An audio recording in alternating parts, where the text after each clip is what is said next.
sieht okay aus für die Kamera. Für den Spiegel nicht, aber für die Kamera. Für die Kamera reicht's. Gerade so.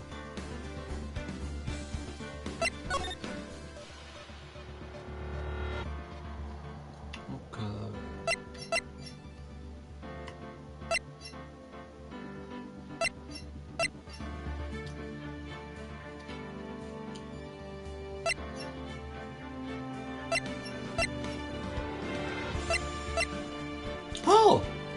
German is available. Ah, nice.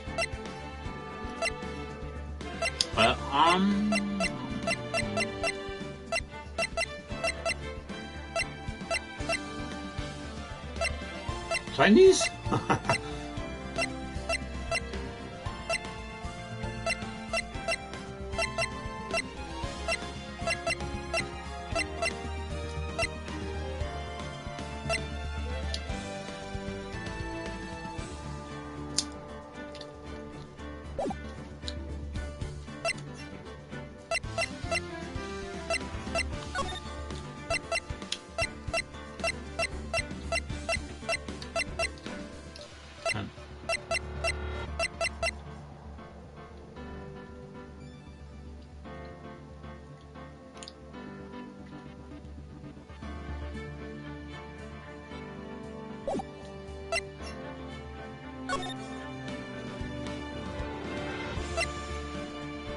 Trials and tribulations. Justice for all.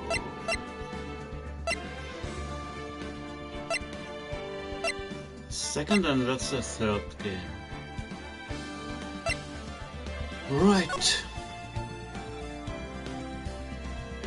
Lost turnabout. What's this? Turnabout memories.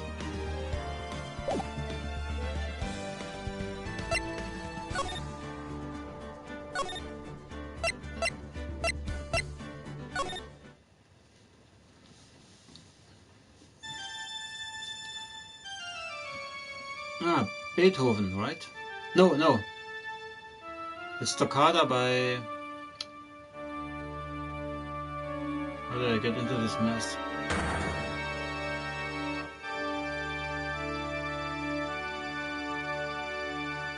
Mr. Phoenix Wright.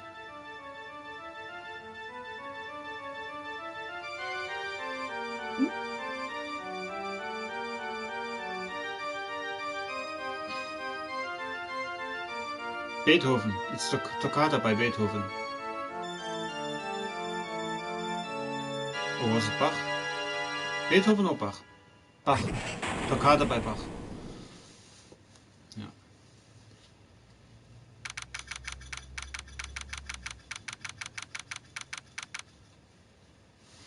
Alright.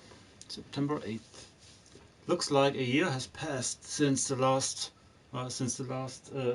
first Ace Attorney game started.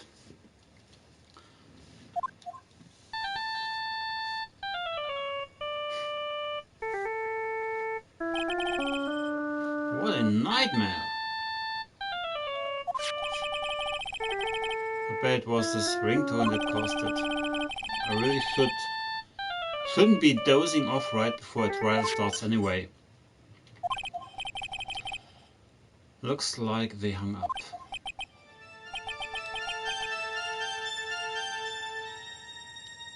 An imposter? Talk about a close call. I hate to do this to you, but it's nothing personal, Mr. Attorney.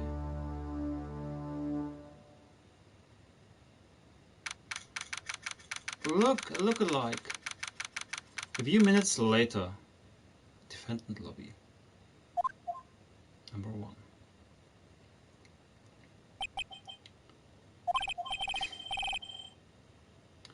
Ouch, my head is throbbing. And why does it feel so foggy in there? Good morning. Good morning. What's wrong? You don't look well.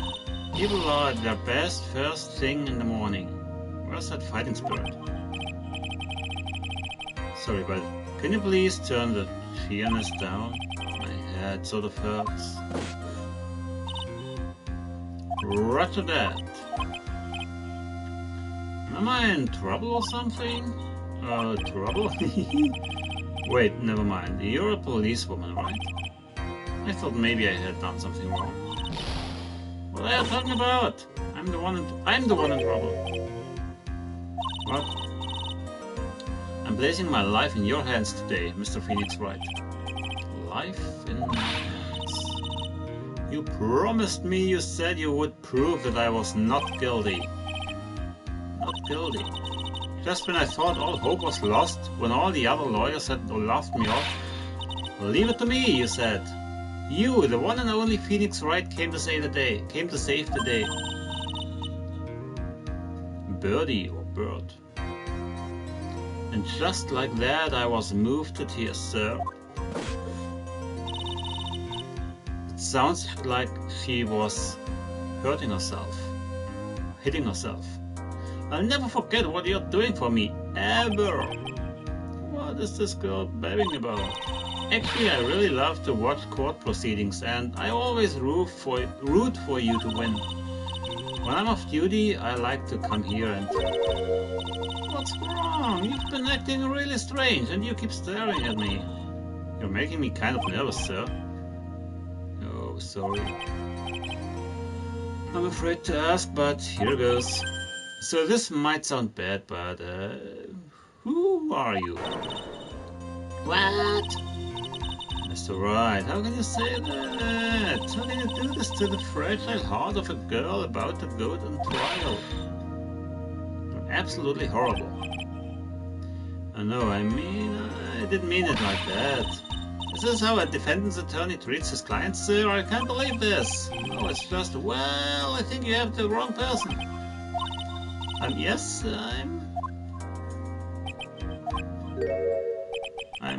who am I? Why am I drawing a blank?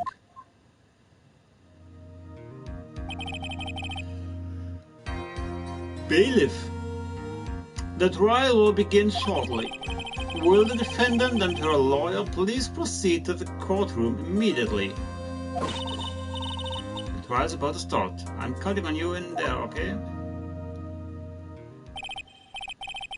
I guess I must have amnesia. Let's see. What can I piece together? From the sound of things, it's probably safe to say that I'm a defense attorney.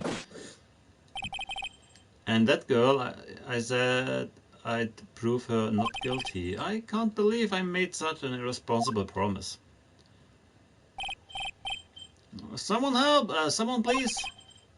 Tell me this is just a bad dream. Why do I get the feeling this is one dream I won't be waking up from? September 8th, 10 AM, District Court, courtroom number 2. Ah, Mr. Payne! Nice to see you again. Court is now in session for the trial of Maggie Bird. Mockingbird? The prosecution is ready, Your Honor. What is it, Mr. Wright? Are you talking to me? Do you see any other defense attorneys here? I guess not. Now then, are you ready? Do I get a trophy if I say no? Whatever. Let's say yes. I guess I should say yes for now. Are you ready, Mr. Wright? Yes, Your Honor. Wait a second. If her life is in my hands, I should really do the responsible thing. Actually, you see, Your Honor, my memory is kinda... The court will not hear the defense's excuses.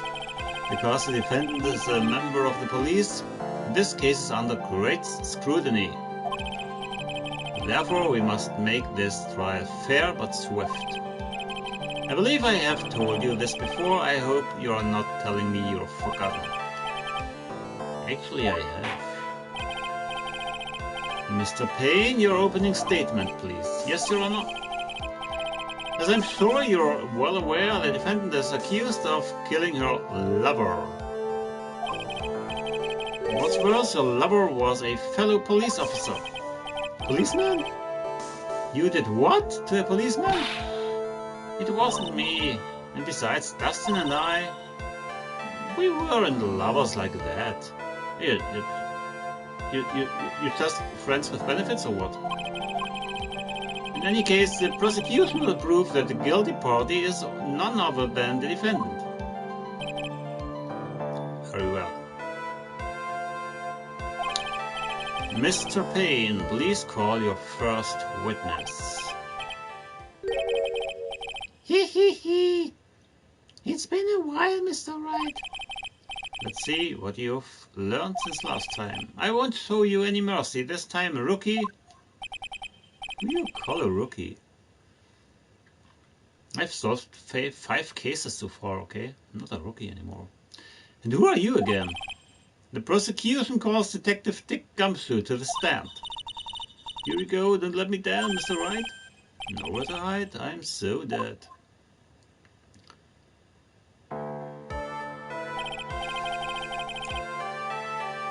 The witness, please state your name and occupation.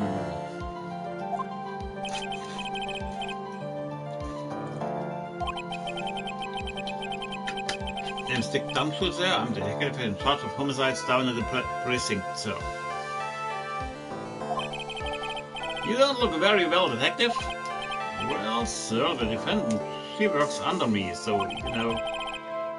You work under that detective? Yes, sir, and while I was a trainee, he was always watching out for me, sir. He's such a wonderful guy, sir. I'll never forget what he's done for me. Okay, calm down, I believe you. Detective Gumshoe, please describe for us the details of this murder. Yes, sir. It happened at the park near headquarters, Expose Park. Oh! That's the one with the cell phone. I knew I had something in mind with the cell phone, but I didn't know it was the second Ace Attorney game. I thought it was the first. Jeez. I have to watch a movie later.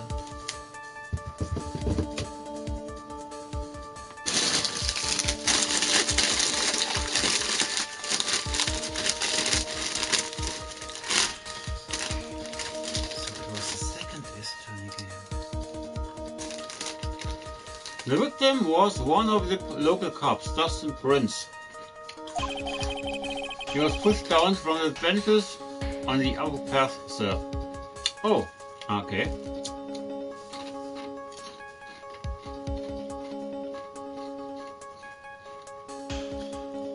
But he couldn't die on that fall. I mean, it's about 3 meters.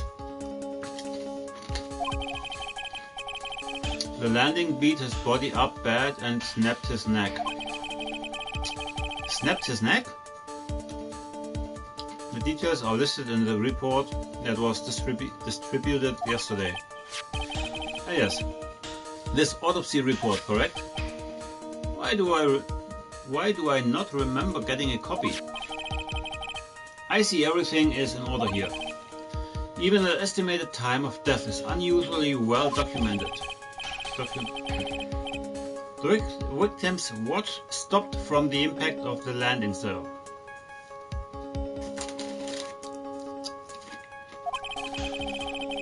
The results of the autopsy confirmed the time of death.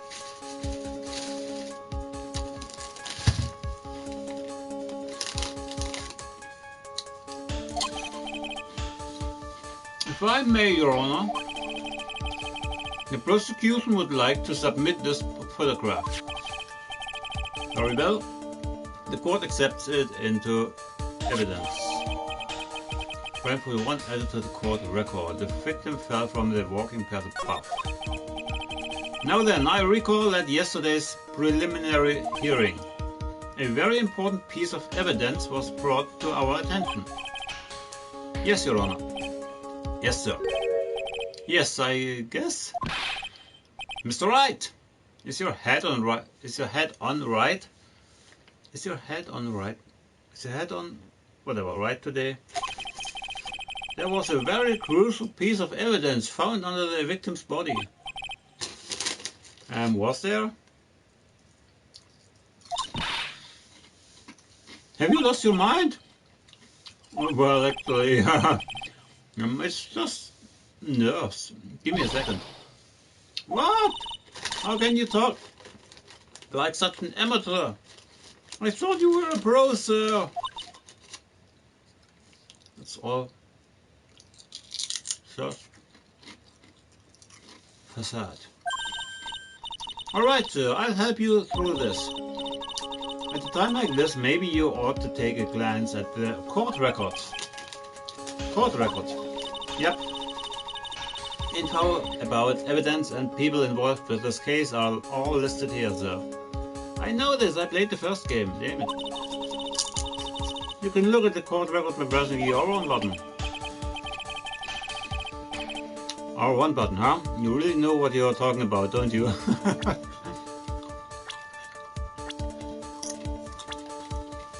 Okay.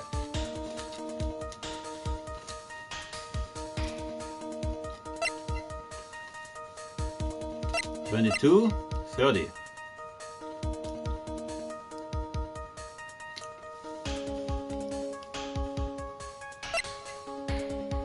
Winston Payne.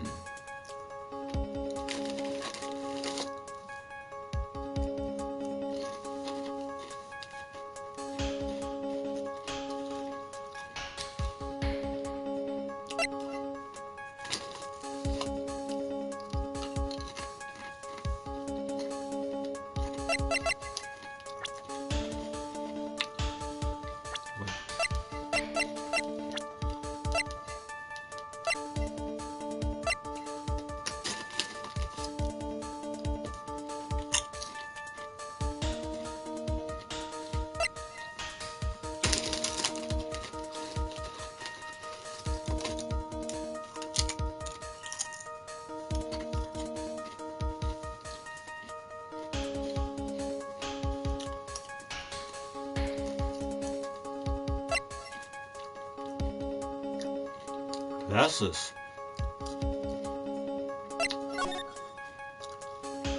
He doesn't wear any glasses.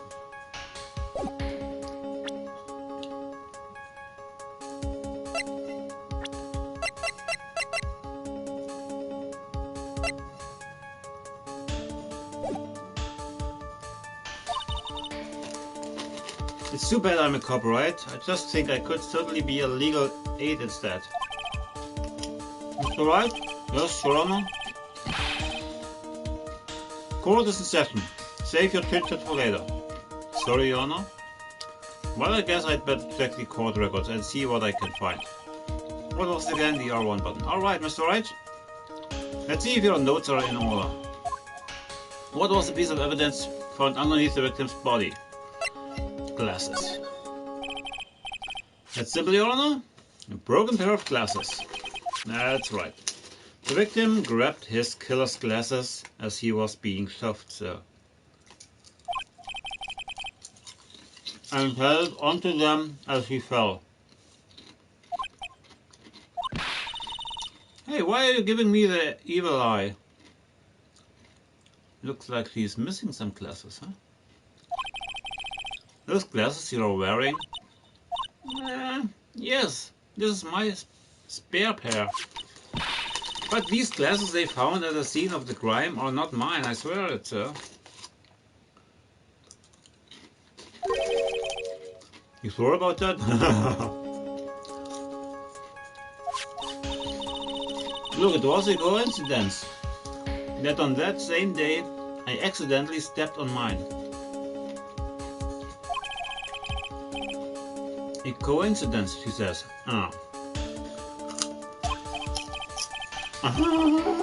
Your Honor. I have further evidence to present. Oh, you have more?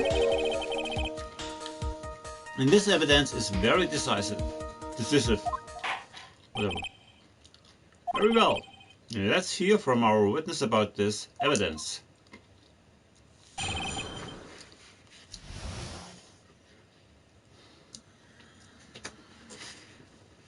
Yeah, let's hear decisive evidence.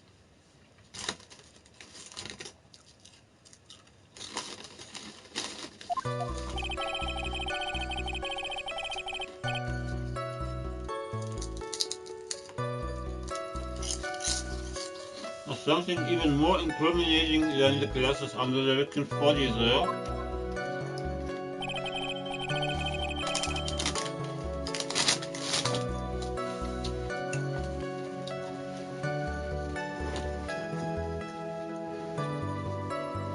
During his date, the victim was pushed from the bench area.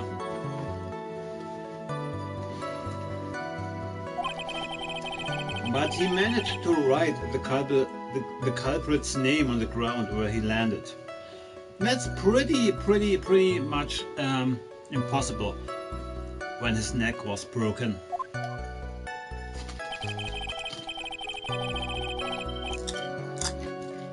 I don't like saying it, but it was clearly the defendant's name, Maggie, sir.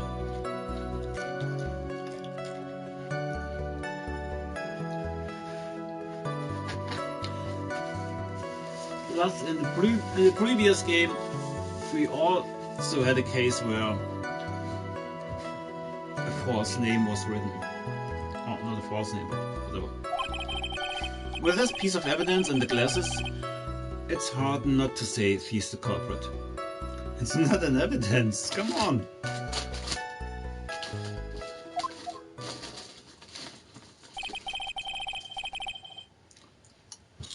This is a picture of the writing, Your Honor. Why, this is... Yes, I can see your name, it's clearly written here. Yeah, too clearly. The prosecution would like to submit this picture. Understood. The court accepts it into evidence. Crime photo 2 added to the court record. A photo of the area around the victim's hand. As if the glasses alone didn't make you look suspicious. The victim even wrote your name. Clear as day on the ground. But, I already told you, those glasses aren't mine. And how do you explain this, his dying message? It's a conspiracy, I'm not guilty, sir.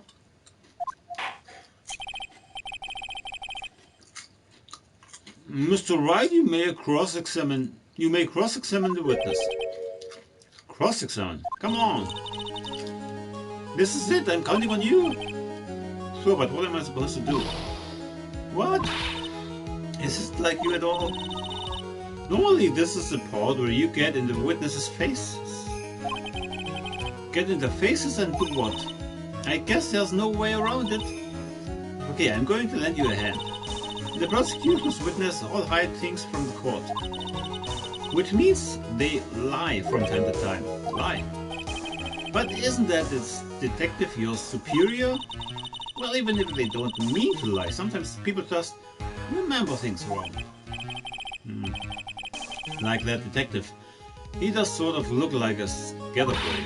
It doesn't matter, either way it's bad for us, sir. That's why when you question witnesses, you have to find and expose their lies. Mr. Wright, your cross-examination, please. Yes, Your Honor. Talk about trial by fire. Here goes nothing. As long as I can expose the lies, we should be alright.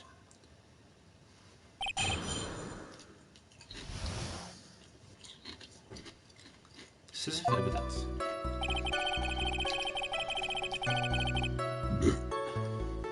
There's something even more incriminating than the glasses under the victim's body, sir. What are those glasses? Do you have any proof that those belong to my client? Lenses are for nearsightedness, and are almost the same strength as hers. Even the frames look kinda like the ones she's wearing in her ID. Hell. What should I do now?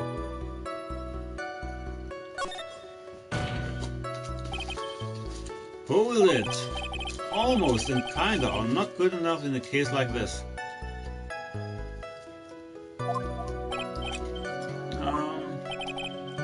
Do you have any more definitive proof?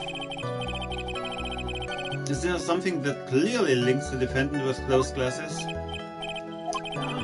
The dirt and sand rubbed out any traces of fingerprints or anything else. So what you are saying, detective, is that you have nothing that proves those glasses are my clients. Something like that. What? I see. So there's no proof. Wow, that was amazing. I could totally feel it down my gut. During his date, the victim was pushed from the bench area.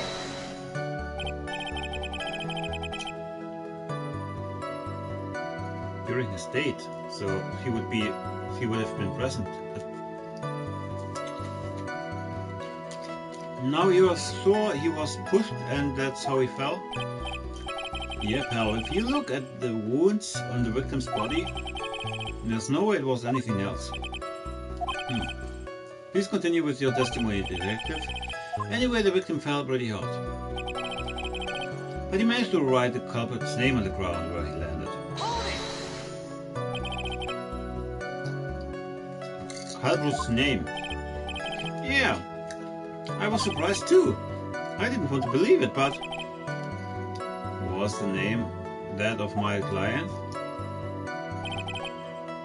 I don't like saying it, but it was clearly the defendant's name, Maggie, sir. And you absolutely certain? Sorry, Bob, but that's what it is.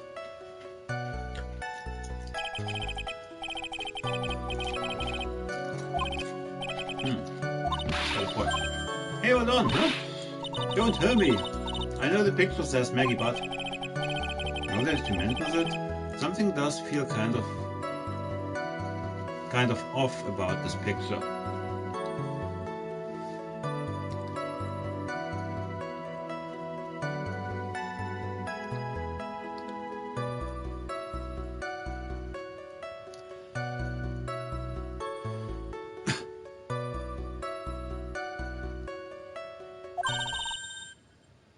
That's how you know you found a contradiction.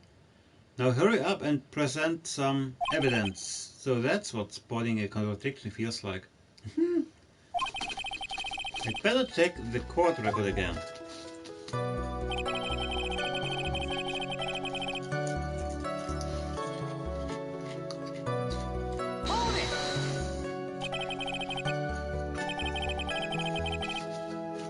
You are certain that it was the victim who wrote their name on the ground? He was scratches on his fingers from the grass sand. And there were grains of sand stuck on his pointer fingernail. It certainly seems that the name was written by the victim himself. That didn't go good well. If the writer really was the victim himself, then we're in a lot of trouble. Don't give up, keep that fighting spirit going on. I'm glad you're all pumped up, but I really want to see your special moves there. My what? You always look so cool when you present evidence. Present evidence. Yeah. Actually, I was thinking about that. Yes, the great Phoenix Wright back. Oh, that's right. I heard that lately you can present not only evidence, but people's profiles as well. It sure makes things a bit more complicated, so be careful, sir. People's profiles, huh? Yeah. Alright, let's give it another try.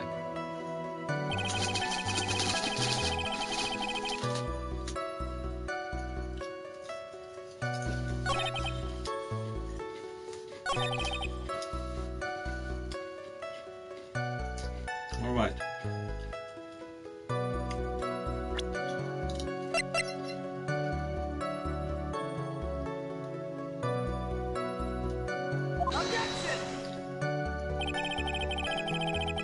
Oh, so come on, are you fucking kidding me?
Oh. Objection!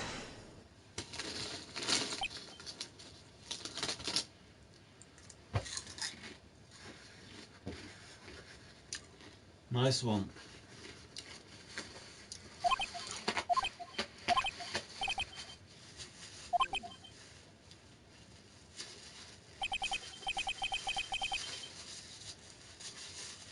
What's come over me? Without thinking, I just blurted out objection. And I yelled it at the top of my lungs, finger outstretched, ready to take on my opponent. What a rush! Detective Gumshoe? You talking to me, pal? Pal? Please state the defendant's name for me. What are you trying to prove with this futile exercise, Mr. Wright?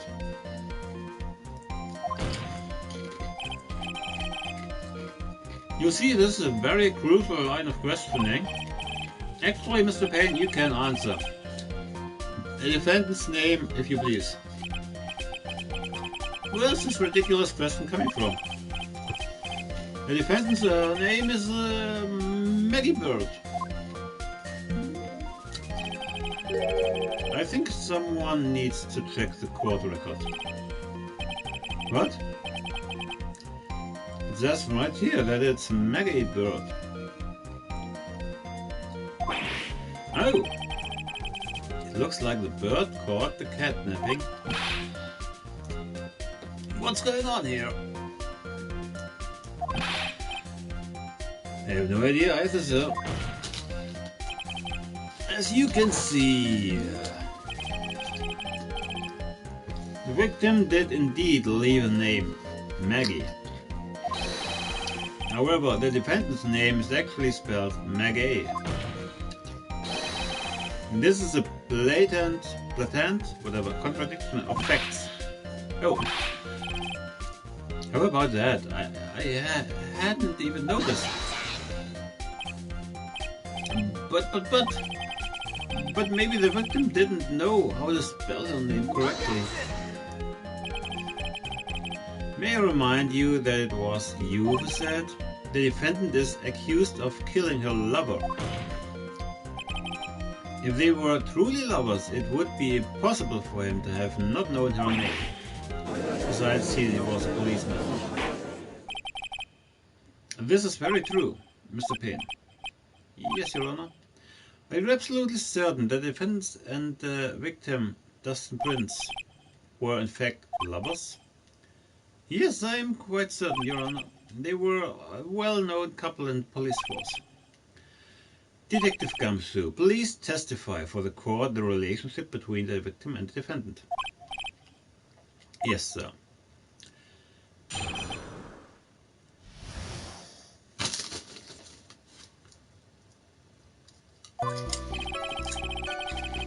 Dustin and Maggie. Officer Prince and Officer Bird had been going out for about half a year. It sounded like they were even talking about marriage. The day of the incident just happened to be the victim's birthday, sir. Maggie, I mean Officer Bird, had gotten Officer Prince a present. It was something she had bought over 2 months ago. I should know, because she came to me to ask what she should get for him. Oh, those two sound like they were close. Nevertheless, tragedy struck. Ah, yes, I see. You may cross-examine the witness, Mr. Wright. Dustin and Maggie.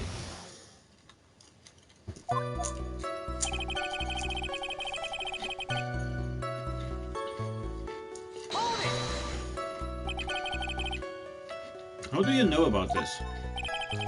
Every year in March, we have a training camp for us cops. Officer Bird was a rookie at the time, and she and Officer Prince seemed to hit it off. They got close, I take it. Actually, I was supposed to go too, but I couldn't pay the deposit for the trip, so I didn't know. If only I had gone on that trip. What is it? Nothing, sir, really. Anyway. It sounded like they were even talking about marriage.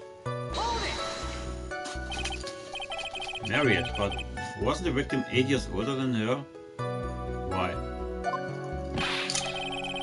What, you saying a guy's gotta marry someone the same age as himself, pal? No, that's not what I mean at all. Detective Gumshoe and Dustin were only a year apart, you know.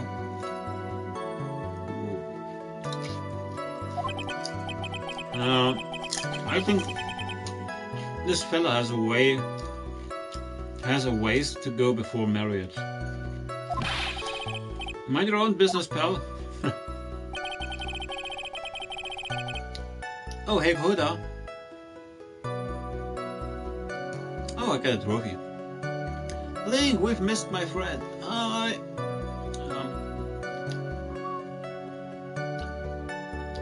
Greetings to Scotland.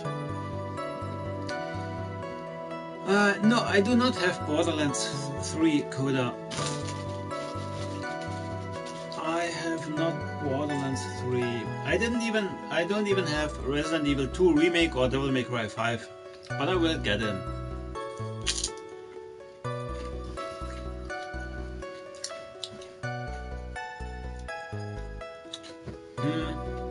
The day of the incident just happened to be the victim's birthday, sir. So how are you doing, Coda? How are you doing? To be the victim's birthday, sir. Maggie, I mean Officer Bird, had gotten Officer Prince a present. Oh, shit. I was something on that. Wait a minute.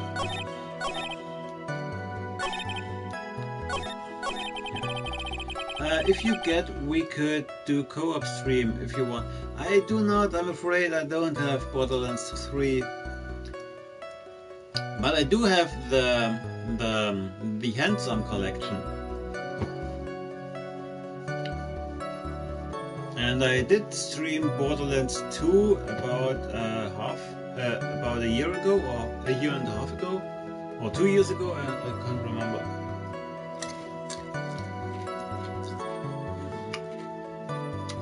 The day of the incident just happened to be the victim's birthday. The day of the incident, you mean September 6th? Yeah. The victim, Officer Prince, had just gotten off duty at 5:30 p.m. that day.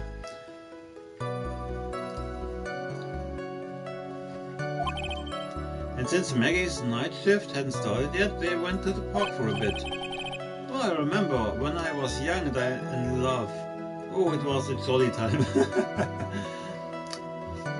You would love number 3. It's way better game. Yeah, really? I mean, I haven't watched any trailers or such things, but I think it's just like any other Borderlands games, but just with more stuff, more weapons and more enemies and bigger areas to explore, I think. Or am I thinking wrong? Is there more? than just that.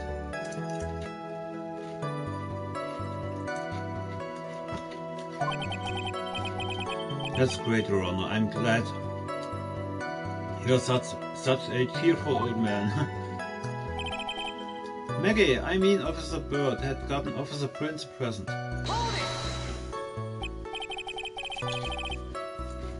You seem to know a lot about the defendant.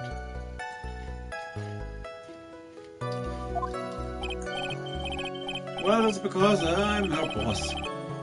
And I've got to watch out for my subordinates. But even what he was going to give as a present, isn't that going a bit too far? Hey pal, what you say? I know everything that happens under me. If someone so much as scratches there, I really don't need to know that much. You're going to stream it tomorrow? Oh, nice.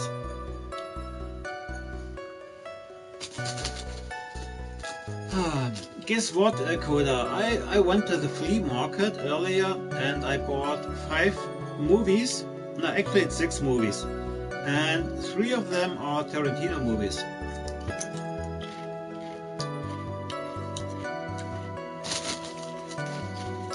It's got world bosses. What do you mean world bosses? I damned if the other games do, as I haven't played them. Oh, okay. You never played the other Borderlands games? Really? Wow.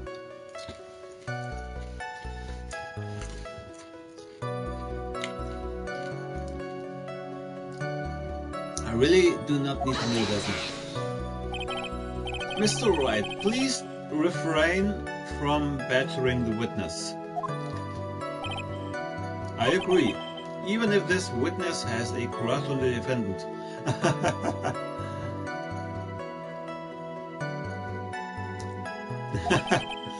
That should not be the point of discussion at this time. Whoa, wait a second, why are we talking about this? It's all your fault, pal. You're guilty, guilty, guilty. I should have you arrested. I think the good detective is about done here. It was something she had bought over 2 months ago. That's pretty soon. Over 2 months ago. Yep. She's a very considerate woman, pal.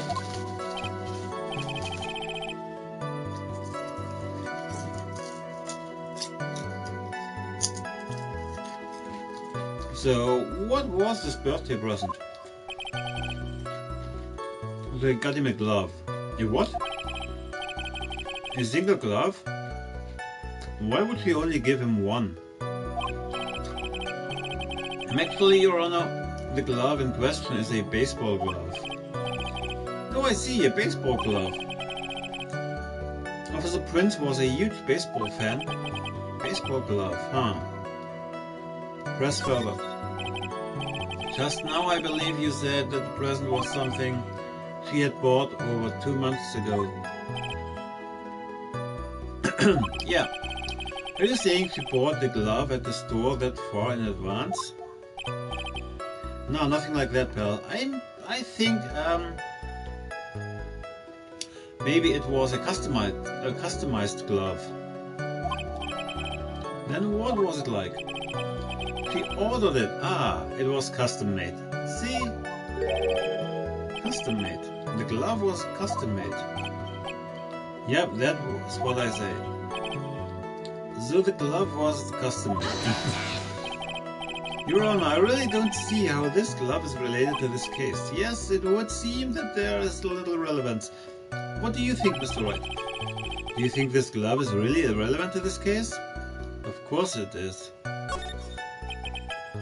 I don't know where this will lead me, but of course it's relevant. That glove is the key to this whole case. Oh shit! Yes, bluffing to the max. Now this is the right Mr. Wright, I know. I'm so happy you're back, sir. I was wondering how long it will take. This is great. Person people. It feels like I've done this before. As if I used to do this to squeeze information from even the most tight-lipped people. Very well. If you are that convinced? Then let's hear some more about the matter. Actually, I brought the glove with me today. I brought the glove with me today. And? Why didn't you say so earlier? Hurry and show the glove to the court. Well, I didn't think it had anything to do with this case. Anyway, this is it, sir.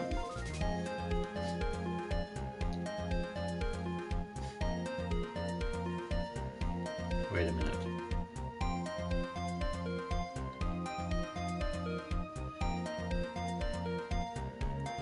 This is a right-handed glove, yeah.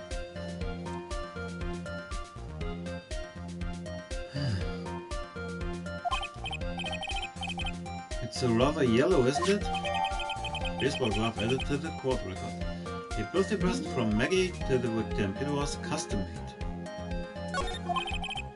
Professor Prince really liked the color yellow, and that's why you had to special order it.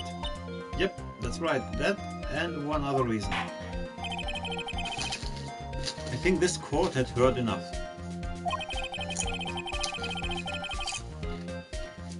It is clear that the victim and the defendant were involved with each other. Yes, that's correct, Your Honor. Now that it's true, it brings up an important question. Was the name Maggie really written by the victim? I see your point, Your Honor. Detective Gamsu, please tell the court a little more about the name on the ground. Yes. Writing on the ground.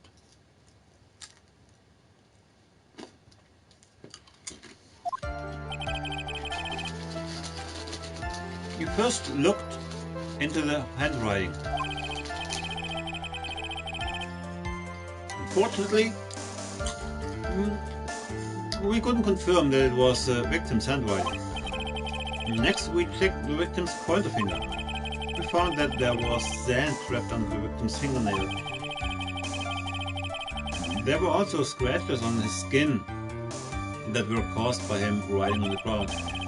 From this, we could confirm that the victim wrote this name with his right hand.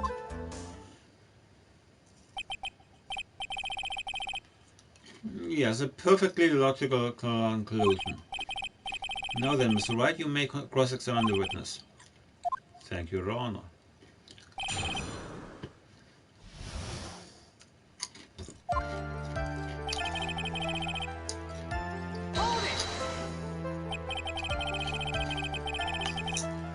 But can you really determine handwriting based on a sample written in sand? Hey, this is why amateurs are amateurs. We are not a bunch of simpletons, pal. Scientific investigation in this country is actually pretty good. I believe it's time to get back to the real point. Agreed, Your Honor? So what was the result of the investigation? Unfortunately, we couldn't confirm that it was the victim's handwriting. So in the end, you couldn't confirm it. Hey, don't you look down on us. I told you, we're not a bunch of simpletons, pal. Everyone knows you can't find out everything you want with scientific investigation. I've never heard that before. Me neither. Nor I. I never heard anything like that at the police academy, sir. Okay, so I made it up. Anyway. Next, we checked the victim's pointer finger. We found that there was sand trapped under the victim's fingernail. There were also scratches on his skin that we caused... Oh, wait.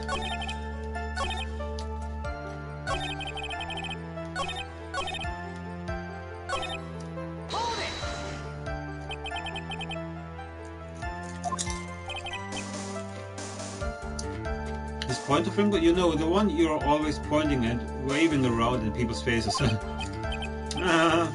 Don't tell me it bothers you. Every time you do it, I have a mini heart attack. It's like you're trying to kill me, pal. In any case, you examined the victim's index finger, correct? Yeah, we figured there should be something on his finger if he had been writing on sand. And the results? We found found that there was Victor's fingernail. And what does it prove? Well, it proves that he did write the name with his own finger. Yes, which explains why there was sand stuck under his nail. I guess he's right. And there's more. Nah, someone else could have moved the finger. Scratches on his skin are causing a running blood. Scratches on his skin. Yep, you can't see them with your naked eye, but they are there.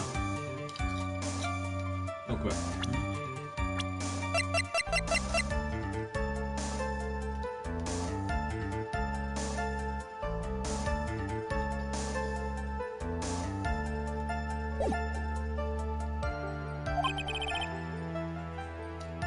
That's incredible. So that's the power of scientific investigation. They're so small that we had to use a magnifying glass, like a really strong one. It's got that really scientific sounding name. You mean a microscope?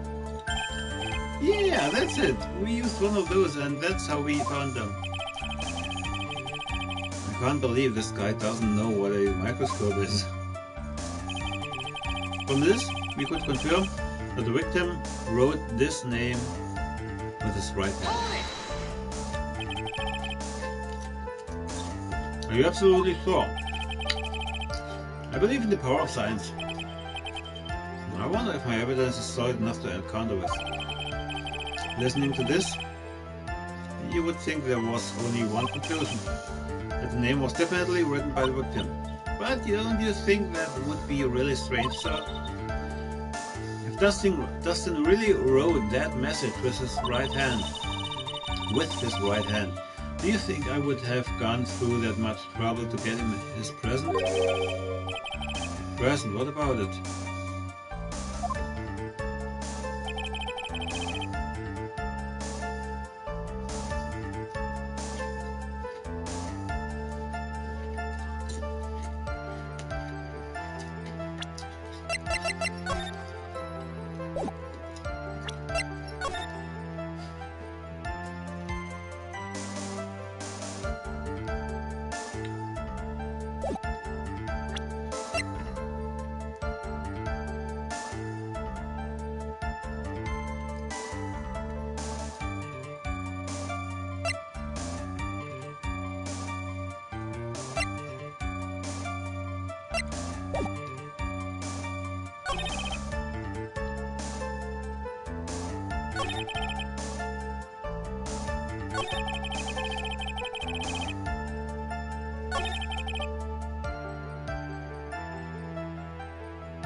His right hand.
Present. Something about present. Custom made.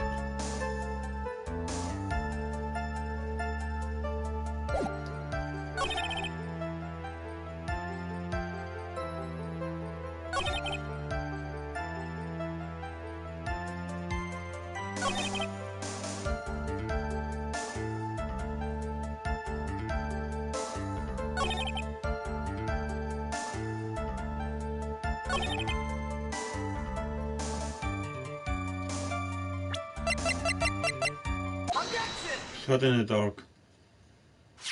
Complete shot in the dark.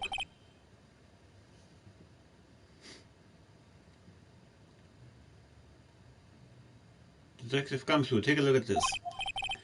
That's a glove, right? Could you tell the court what is special about this glove? What's special? I never really thought about it, but it's really yellow and that's about it. Yes, it's really yellow, but that is only one of its qualities. Well, the fingers are stitched together. There's another reason why it's special. And what would that be? It's very simple. This glove is made for a left-handed person.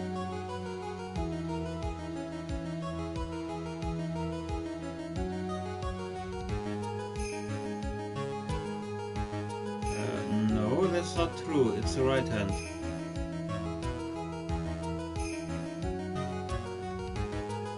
Hey, are you crazy? This is the right hand. What the hell?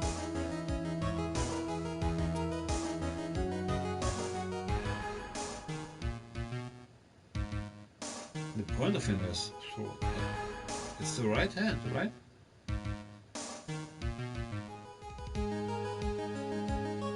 Why for a left-handed person?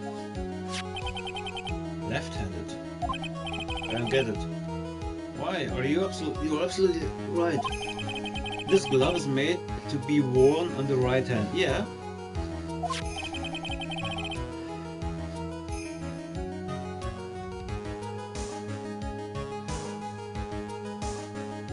Oh, you catch with the right hand and you throw the ball with the left hand. Oh, I get it. That is why it had to be custom made. I have never seen a bright yellow left-hander's glove for sale, have you? Well, no. So, detective, which hand did the victim use to write the name with again? That's easy. Look, it's obvious from this picture that it was his... Wait a sec. Don't forget that the victim was left-handed.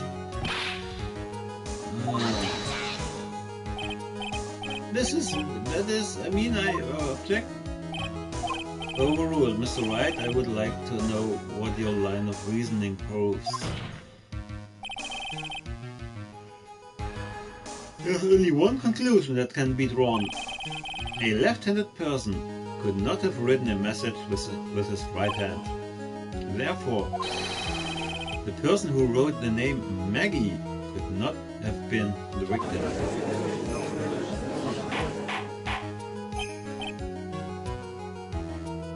Order. When you think about it that way, yes.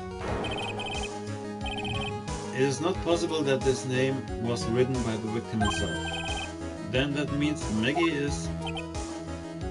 No, it's not possible, Mr. Pate. Yes, Your Honor.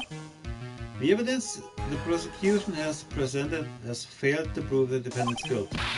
In fact, I believe you have proven her to be innocent. No. Alright. You did it, Mr. Wright. I feel like I can breathe again. It seems that we have reached the conclusion. You did a fine job once again, Mr. Wright. Me, Your Honor? Oh, well, thank you, sir. See, you got complimented by the judge again. You really did. And that's why you can't give up by being a lawyer, sir. Are you joking? I'm more than ready to retire. I will now announce my verdict. Objection! Mr. Payne. Julia. Because there's one thing I have to prove. One more thing. Not yet. I mean, please give me a few more minutes, Your Honor. What is the meaning of this, Mr. Payne? The prosecution is not finished yet. What do you mean? We would like to call our next witness then. What? And what did this witness? The moment the victim was pushed to his death. What's more, he saw the very face of the culprit. What the heck?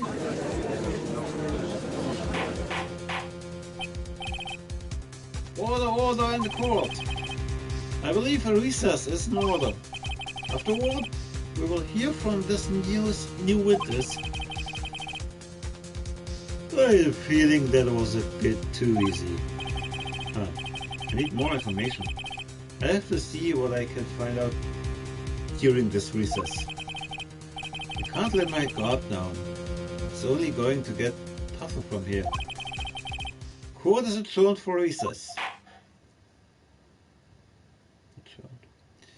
To be continued.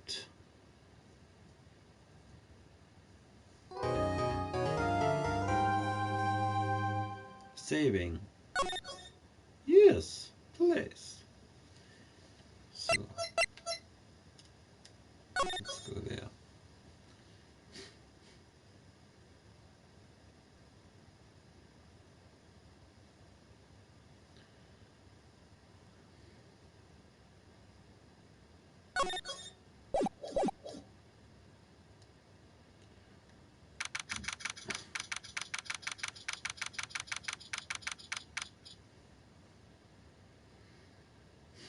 What a nice picture in the background.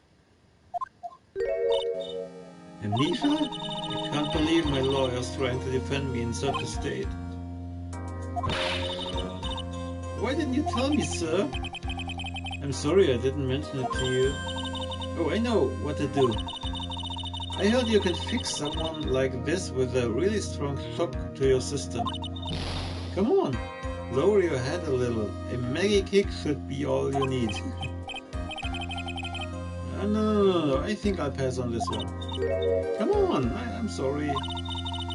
Whenever I see someone in trouble, I have a hard time leaving them alone.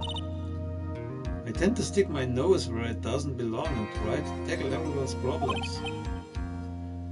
Well, my head's the one problem you won't be tackling today. Well, we're here to solve your problem first. We can deal with mine later. For now, do you think you can fill me in on a few things? Of course, I'd be honored to. Well, I guess we'll start with my name and then I can tell you about me. No, that's okay, really. I think I know you and your name pretty well by now. I was wondering if you could help me figure out a few things about myself. So my name is Phoenix Wright, right? What a weird name.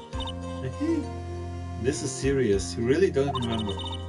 I'll tell you what, sir, you can have this back. And maybe it'll help. This is a business card. I got this from you, it's my most prized possession. You can borrow it for now, but please give it back, okay? Okay, there are some numbers written on the back. Oh, that's your cell phone number.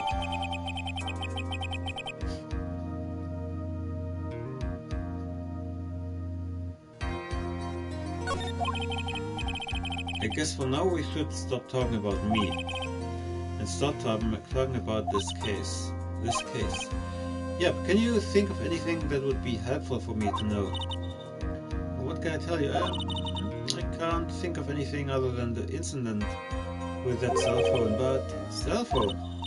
Yeah, your eyes lit up when we talked about it at the detention center, sir. Hurry up then and tell me, this might be very important. Okay, Roger.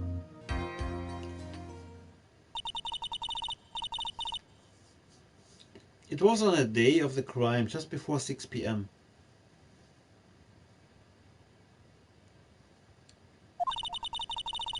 I picked up a lost cell phone while on a walk with Dustin.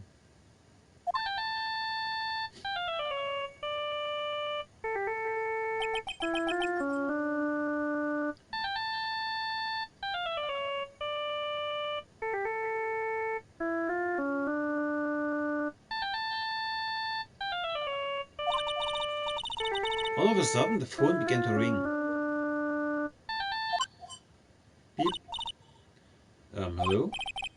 Oh, thank you. I've been searching for my phone. This is yours? Oh, I'm glad you called. We can meet up and I can give it this back. I'll be right there. I'm sorry. I didn't catch your name. You can call me Maggie.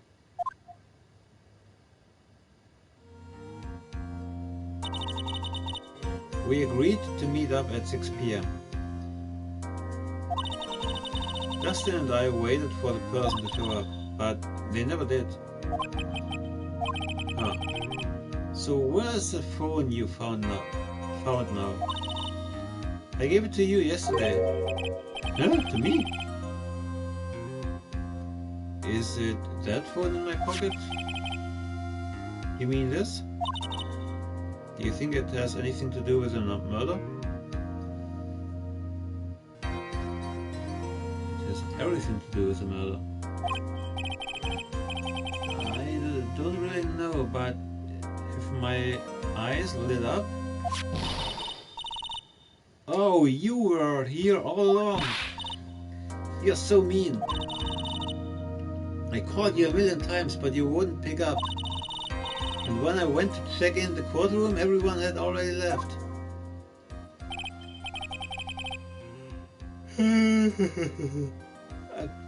Now who in the heck is this? Let me guess, I'm supposed to know this girl too. You are. Hey, good morning, Maggie. And a good morning to you too, Maya. So, how's it going? Is there a word for worse than abysmal? Abysmal? Whatever. Oh, and what if I said that everything will be fine?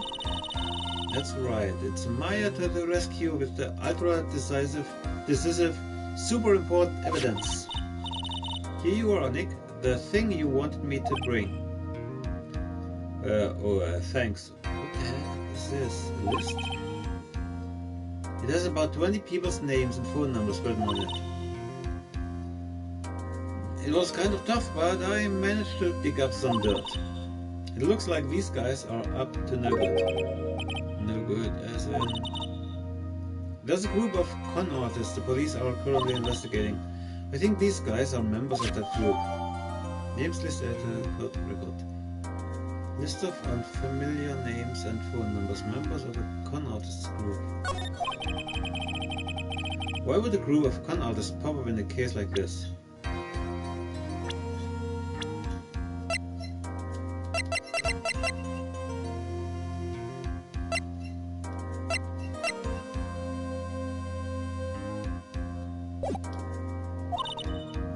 Don't look at me. And where did you get this list from in the first place? What? Don't you remember, Nick? You're the one who asked me to look at this up yesterday. Oh, is that right? These numbers were in the memory of that phone Maggie found. Oh, so that's where they are from. You're awfully forgetful these days, Nick. I hope I never get to be a forgetful old prune like you. Maya, actually, Mr. Wright, recess is over. Recess is now over. Please bring the defendant and return to the courtroom immediately. Oh, oops, guess you have to get going. We can talk about you being old later, Nick. Wish us luck. I guess I have all the pieces now, more or less. All that's left is to put it all together. I'm not going to lose this. I can't. Come on, Nick. Better get a move on. Yeah.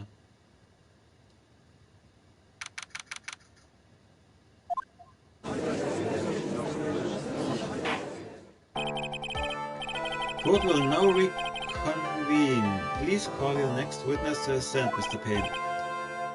Yes, Your Honor. But before I do, if I may say a few words. What is it, Mr. Payne?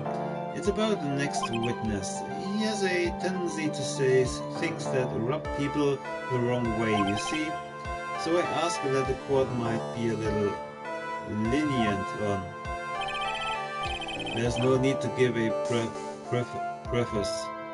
Just hurry up and call your witness, please. Yes. Your Honor, the prosecution calls its next witness a drifter who was taking a walk in the park on the day of the murder. Drifters like in Wild Arms 3.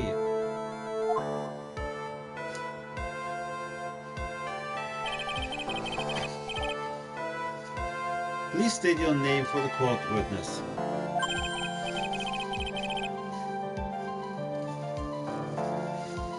Before I do, I'd like to clarify a little something. Oh, alright, go ahead. Just now you introduced my wonderful self to the court, correct? Perhaps as a drifter who was taking a walk. Did I? But I will not stand for that. Now you've tainted the court's eyes and colored me wrong. Sure, I suppose calling me, but to give this just settle. What the fuck? Top grade quality, unbeatable university, walk.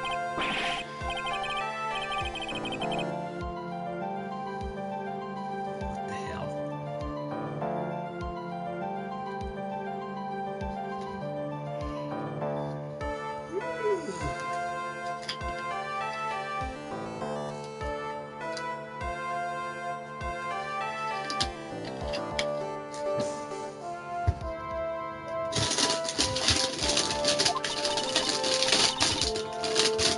What is he, a human chatterbox?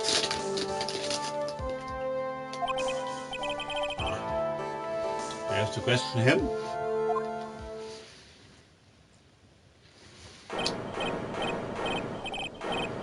Question calls women, glasses, and of course, university. First rates only need apply. First rates only need apply. Glasses? But you aren't wearing glasses. That's enough. Your name, witness? Oh, is that how you want to play this? Using your power and influence to keep the young people down? I see how you work now. You old people and dirty tricks. You thought you had me, but you thought wrong.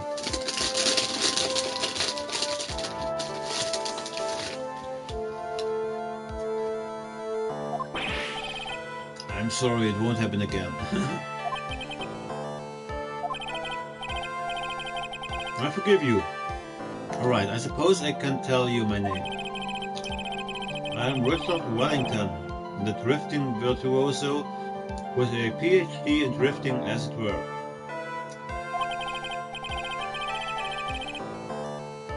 If you wanted to, you could call me a university student in transit. Mr. Wellington, on the day of the murder, you were taking a strolling through the park, correct? It would appear that you are attached to that word. If you must, then by all means. But I remind you that I am in no way a prepubescent boy out on a walk with mommy. You must know anyway. Please testify to this court that you saw what you saw during your walk through the park. See, you said it again. Taking a walk. You know what you witnessed will do, Mr. Wellington.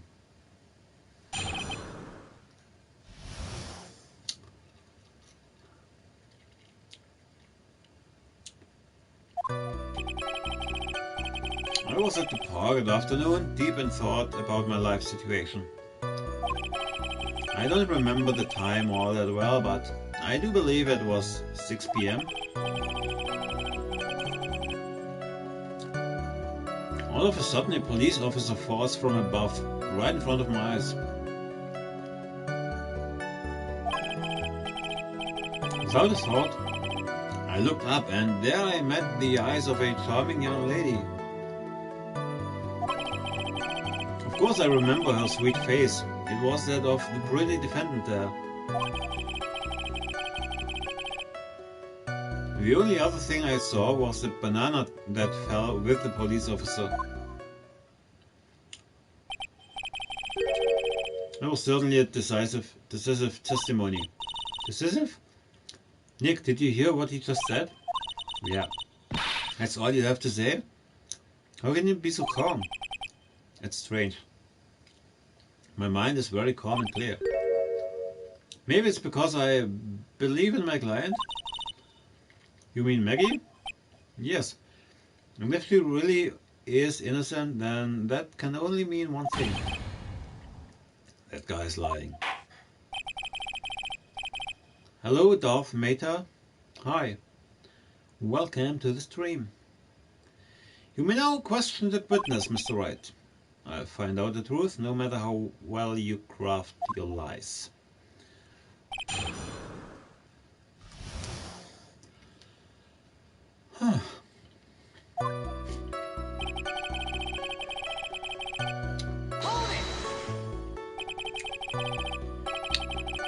So we're at the park at the afternoon. You seem to have a lot of free time. That was very rude of you. But then again, what can I expect? That's what you get from a man who graduated from a no-name trashy university. No-name? Trashy? Now this might be hard for a mush-headed, feeble-minded baboon like you, but I have to think very carefully about the future of our great country. But I thought you said you were thinking about which college to go to just now. Oh, pooh, please. Which university I go to will directly affect the very future of this country. That arrogant little snot. I don't remember the time all that well, but I do believe it was past 6 p.m. How did you know the time it was? I see you're not wearing a watch, so... Is that the best you can do? Do you think you can discredit me like that? You're not just a third-rate, biased fool. I guess I can't expect real smarts from you. His arrogance is really intolerable. So what should I do now? Answer the question. How did you know what time it was? I can't believe I have to deal with a worm like you. You're just a shallow man who can only slam on desks and point at people for fun. I guess I don't have a choice. I'll try to explain it so that even a third-rate simpleton like you can understand. There was this little thing they call a clock at the park. Did you get that? Do you know what a clock is? It's a thing that tells you the time.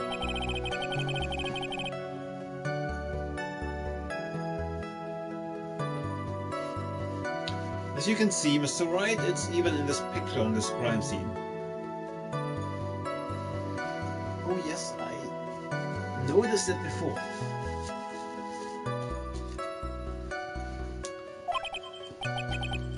So it is. I looked at that clock and that's how I knew the time.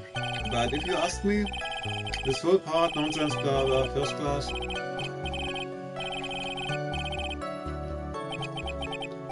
And yet again another flood of meaningless words.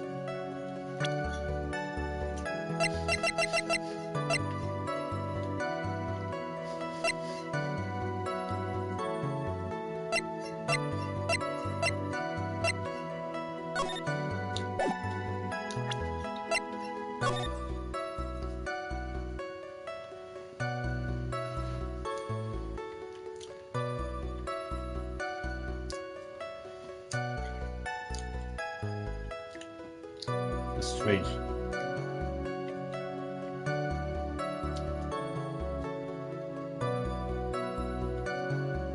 Very strange. If it was about 6 p.m. and the victim died about half an hour later, that would mean that his neck was broken after he landed, and it would have taken another half an hour till this picture was taken, since the time is showing 7 p.m. Alright. Oh.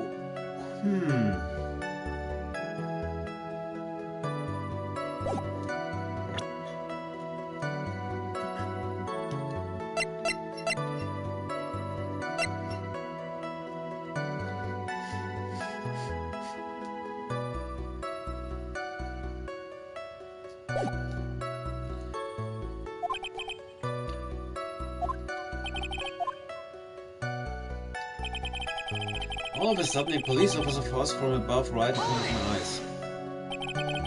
And how did you know he was a police officer? Uniform? You obviously have no idea how powerful my deductive reasoning skills are. With one glance, I could tell just what kind of occupation he held. That shoddy do-it-yourself. Uniform. Oh, and I suppose it was also because he was wearing an officer's uniform. Shouldn't that statement have come first?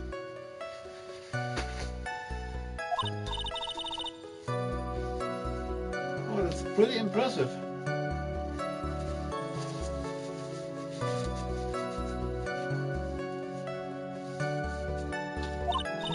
Hey, Nick.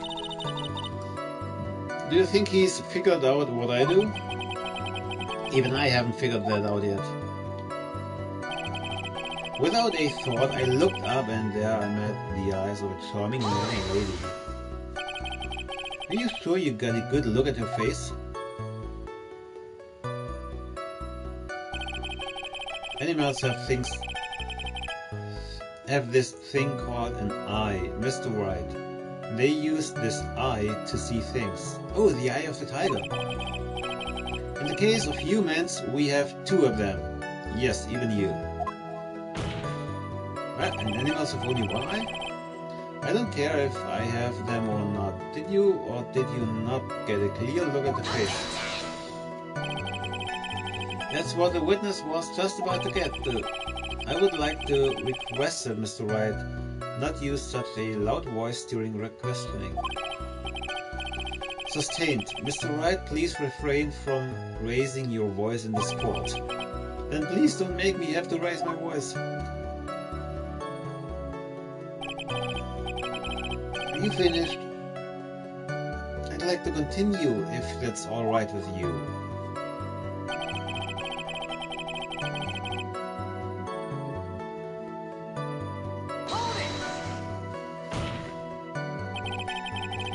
So you're sure you are not mistaken?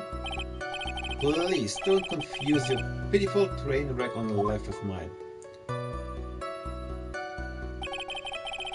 I am what you call a famous brand name product, while you are only a cheap imitation. There's no way someone as magnificent as myself could have made a mistake. Of course, of course. Oh, of course. Did you notice anything else of interest, witness? The only other thing I saw was the banana that fell with the police officer. The banana. Well, it was actually more than just one. More like a bunch of bananas. Now what would a bunch of bananas be doing there?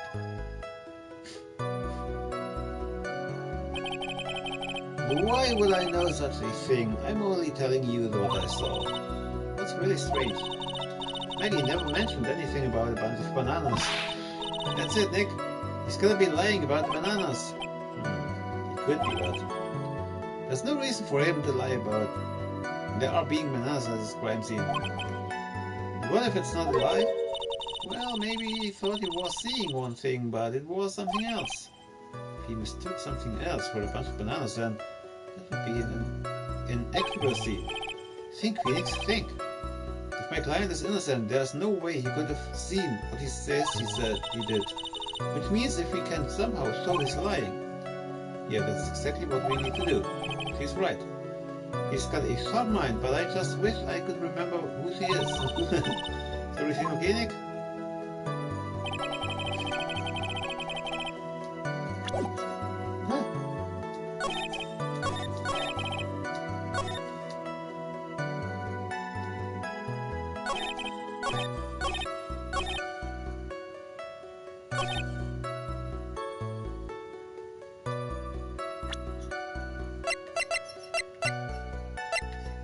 And here we go. Objection! Mr. Wellington, I believe I have the bananas you saw right here. Ah, so you knew about the bananas too. Why didn't you say so earlier? But don't think you can use this as a way to pull more information out of me. Ah, and that's where you'd be wrong, Mr. Wright. What is the meaning of this? Isn't that a baseball glove? Yeah? What, a baseball glove? Doesn't it look delicious? Care for a bite? That's not... It's a no! Your Honor, I think this proves one very important fact. This witness loves bananas, has bad eyesight, knows nothing about baseball, has bad eyesight. By the way, just how bad are your eyes? Why are you asking me about this all of a sudden? Your Honor, it is very simple to mistake a glove for a bunch of bananas. No, I don't think so. Objection overruled. You are one of those people. Yes, you know what I mean. You're like those people.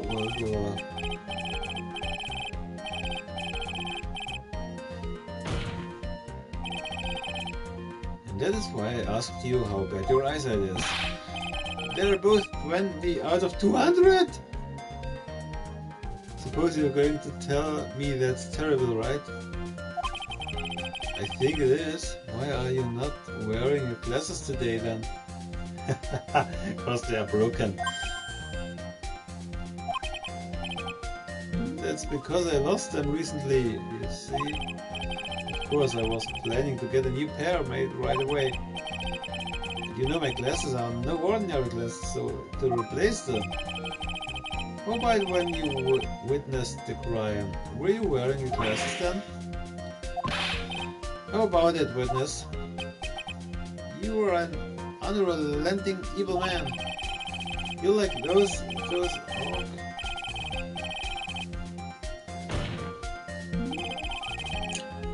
Which boils down to you were not wearing your glasses at that time. Therefore, the identity of the woman at the scene of the crime and that of the defendant cannot be proven to be the same by this witness. But the height difference was only 9 feet. It was very possible for him to see the face of the culprit standing on the upper path.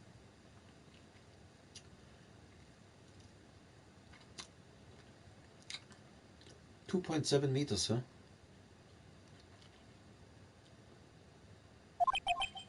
Huh. Witness. Please be more accurate in your testimony. Remember, a person's life is at stake. Yes, Your Honor. Now then, please continue with your testimony. Please tell the court what happened next in the moments after you witnessed the crime.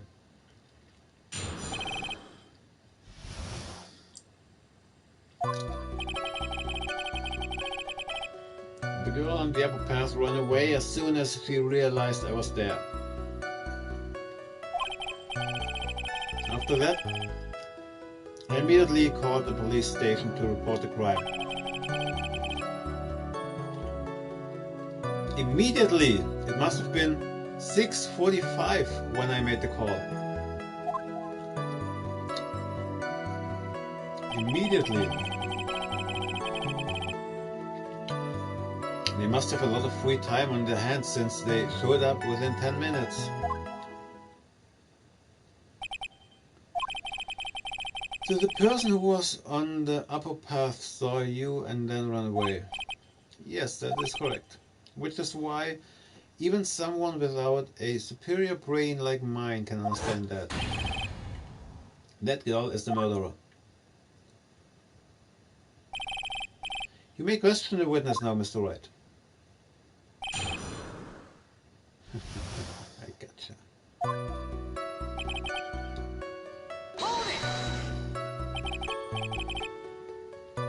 Hey Darth Mita, you're still there? Do you like the Ace Attorney games? She ran away, just like that. Yes, he did. He saw me and flew the nest like the guilty bird he is. Oh, I'm sorry. Was that pun too hard for someone who only got a third-rate education? Actually, that did take me a few seconds to get. Anyway, if she ran away the instant she knew she saw you, how could you tell it was my client? The witness has already answered this question. He has stated that the defendant is the culprit. This is true, Mr. Wright. I'm striking your question from the record. Huh. How can I get more information out of him? After that, I immediately called the police station to report the crime. Immediately, as in immediately, I mean, sure, a minute might have elapsed before I did. But that's the duty of every good citizen. Or do they not teach that you at your pitiful school? You think people learn about how to call the police in the college? Eric, I think you should take a look at the court record for a second. I know. But I want to press him further. Time was. Detective told me, which one I mean? One with a jacket makes him look like a dropout from a no-name high school. Hey pal, I graduated from the pretty good, top-ranked college. I don't believe this. It doesn't matter. I don't believe I was mistaken on what time I called. And if I'm wrong, then that detective obviously doesn't know how to tell. What? Why you? You're just some lousy kid who... I think the court can see your point. Anyway, how did the police respond? They must have a lot of free time within 10 minutes. You're saying that there were police on the scene by 7 p.m. They got there before that, I think. There usually aren't many people in that area at that time of day. But suddenly, before I knew it, there were people crawling all over talking. It certainly says something about the morals of the people in this country. Can't find anything out of the ordinary in this. I can.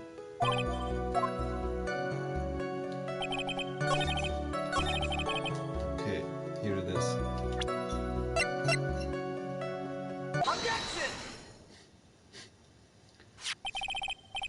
Mr. Wellington, would you please take a look at this?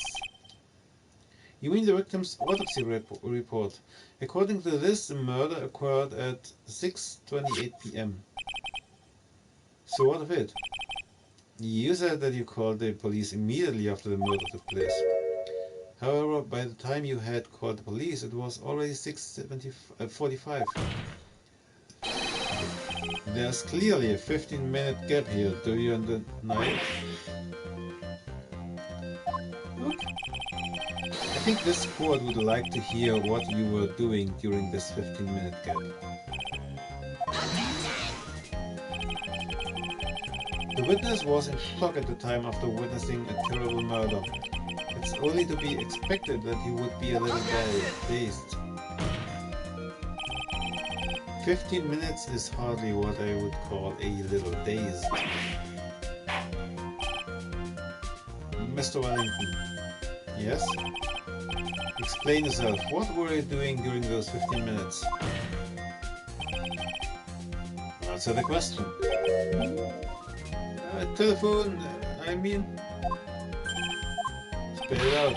I was searching for a phone booth. A phone booth? You mean you don't have a cell phone?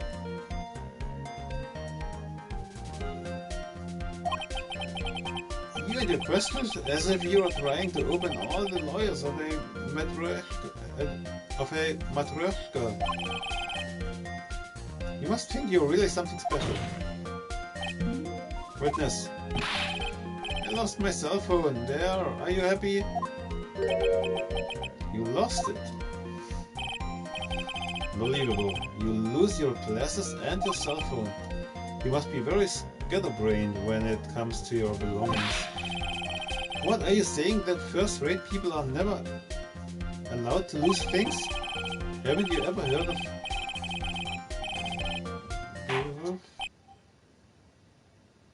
Enough. Oh man, oh man. Wait, hold on a second. He lost his cell phone? Nick, that cell phone. Could it be... You mean this phone Maggie found? There's no way. Boy, I didn't see this coming. What should I do now? Mr. Wellington, there is your cell phone right now. Oh, where is your cell phone right now? What are you getting all excited about? You seem to be a little confused. I found my phone. I'll have you now. See? Here it is. Oh, I see. Huh. Looks like he's got his phone. And I thought just maybe this was his... Well then. I think we've cleared this issue up. Oh, he has Phoenix's cell phone. They both look alike, and they mixed them up. At the time of the murder, the witness did not have his cell phone because he had lost it. Therefore, the delay in his call was caused by his search for a phone booth. Well, that's the gist of it. I guess you could put it that way and leave it at that. Do you have any further questions, Mr. White? Oh yes, I do.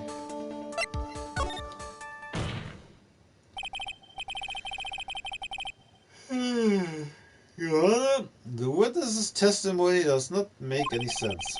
I don't believe that there was ever a need for a witness to search for a phone. How dare you? You can't just make outrageous claims like that. You do have some sort of proof, don't you? Oh yes. Alright, let's have this proof then. Please present proof that the witness had no need to search for a public phone booth.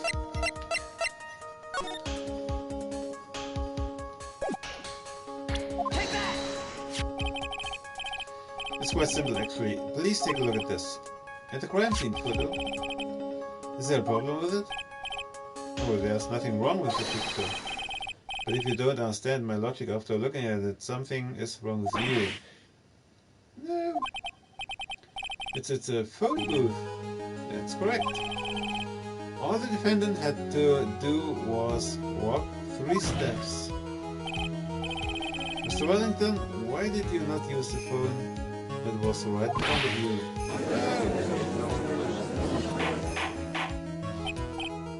Order, order.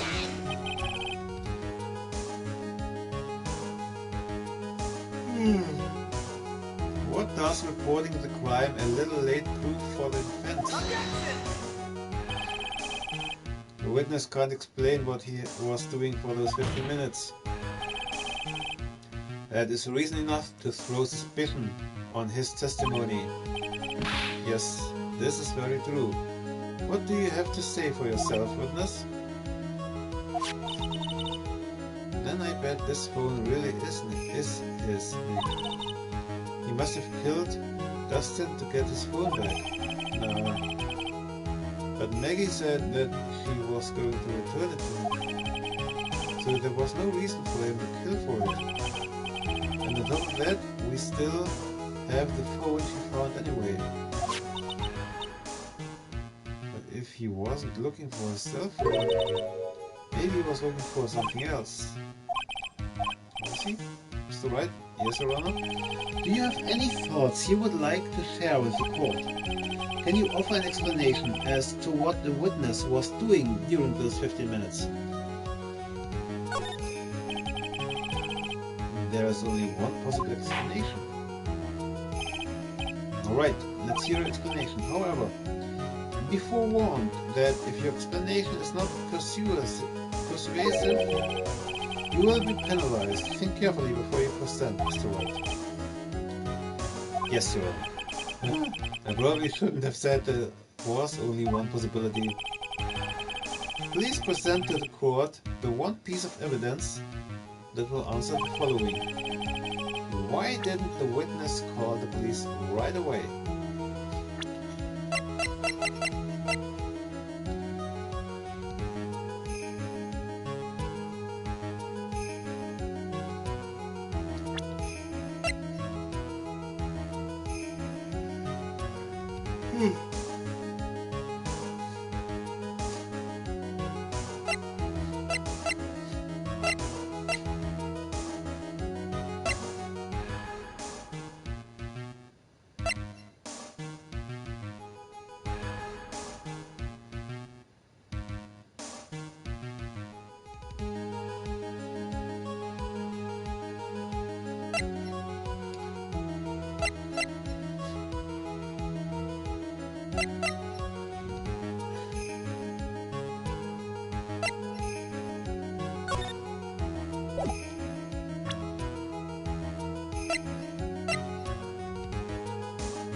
Damn it.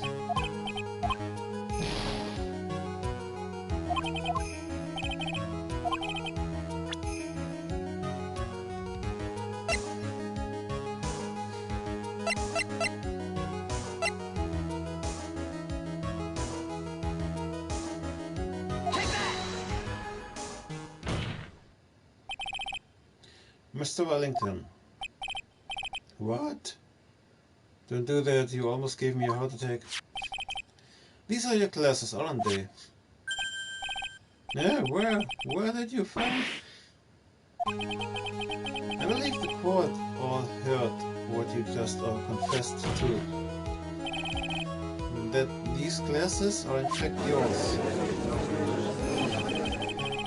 I'll tell you where they were found, Mr. Wellington. These glasses were found under the victim's body. Under the victim's body?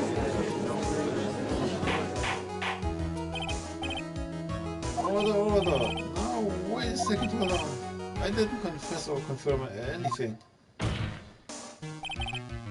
Your Honor, I think the answer is quite clear here.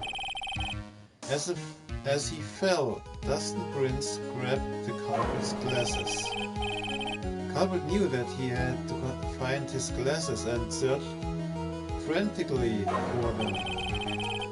What he didn't realize was that they were under the victim's body. And that is why it took him 15 minutes to make the call. Mr. Wright, are you indicting the witness as the real murderer? Of course, that is precisely what I am doing.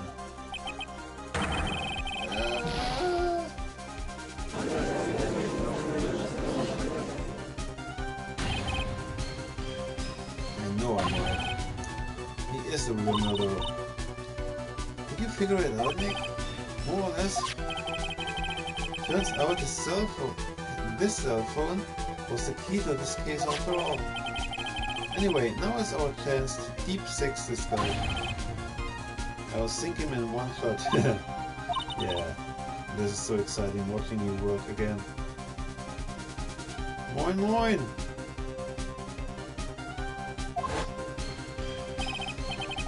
Okay, somehow my old self is coming back to me. It's time to sink or swim. Everything rests on the edge of the knife. This is the moment I've been waiting for. Order, order! Your Honor, the defense is making a mockery of this court. Without any solid ground to stand on, he accuses the witness of being the murderer. Yeah, that's right! I'm not, this is third-rate fraudulent lawyer. Wie gäbe es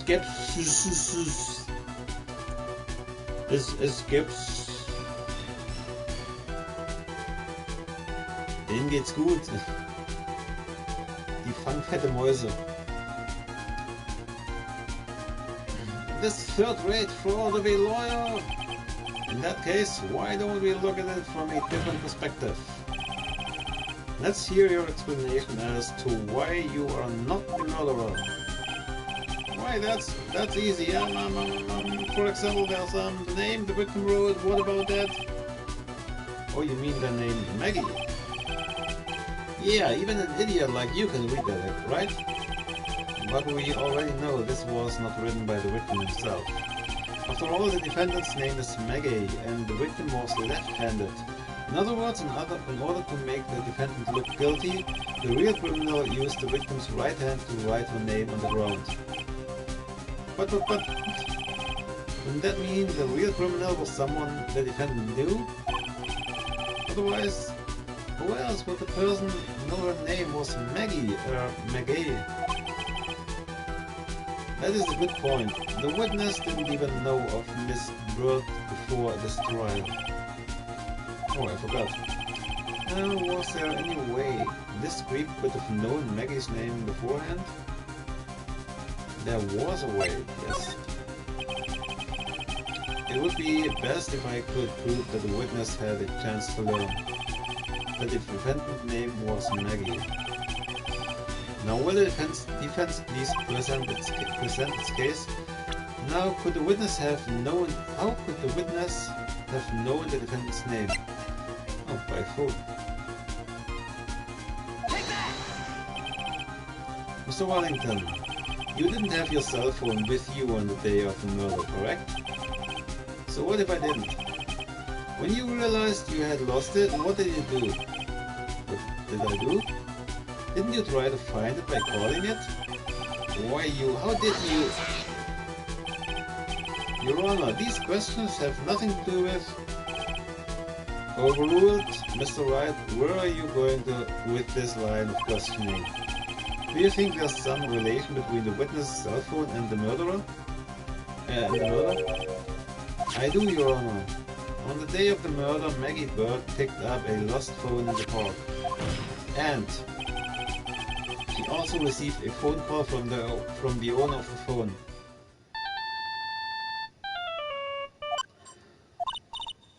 Hello? Oh, thank you. I've been searching for my phone. This is yours? Oh, I'm glad you called. We can meet up and I give it this back. I'll be right there.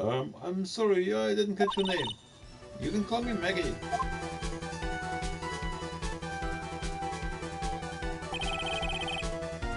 That was when you learned her name was Maggie. But you made one fatal mistake. My client's name is Maggie, but the name that was written on the ground was Maggie. This is a mistake that could only occur if all you knew was how her name sounded.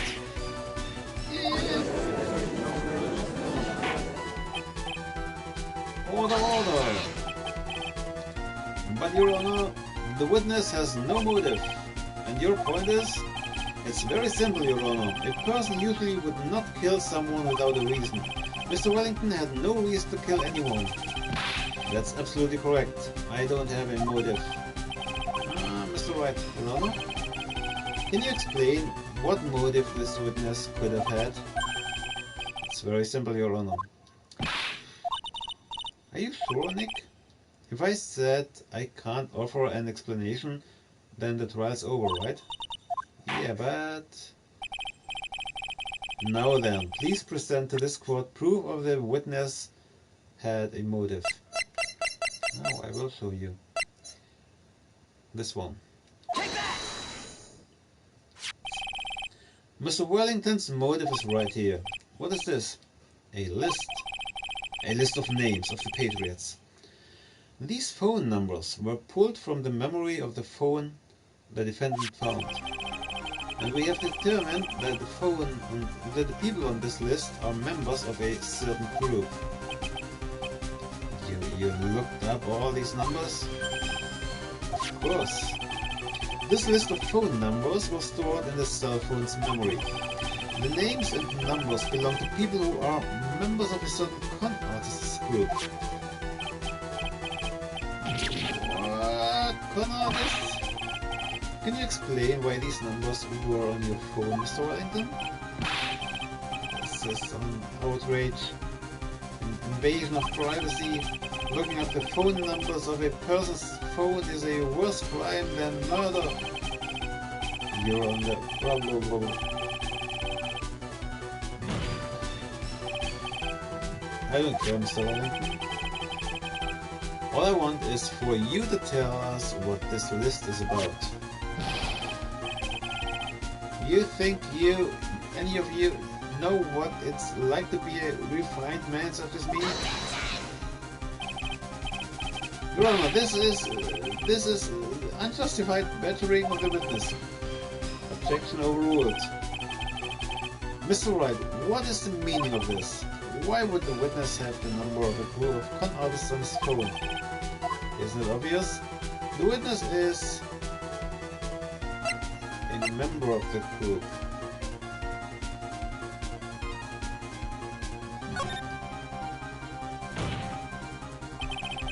Mr. Wellington is a member of this very group.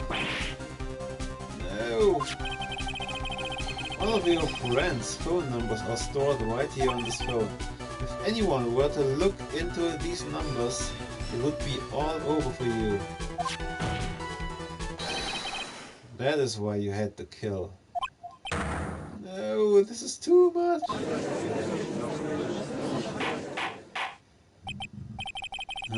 That does make quite a bit of sense. Well, Mr. Wellington, would you care to explain? I got you now. That police officer. Your Honor, what is it, Mr. Payne? Your Honor, this is an unjustified battering of the witness. Overruled. You said the exact same thing only a few seconds ago. Please,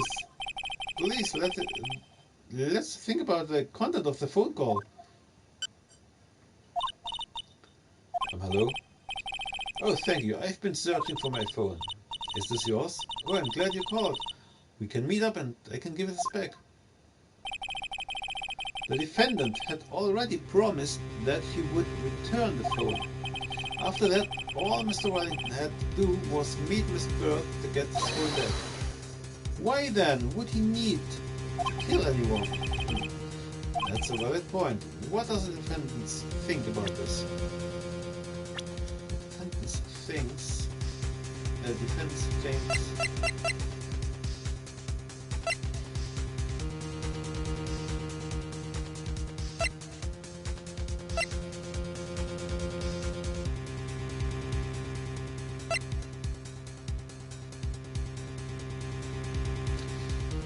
They're both working at the police, so they had to look into it.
If you think about it logically, then it makes sense. Then maybe we should be thinking outside the box.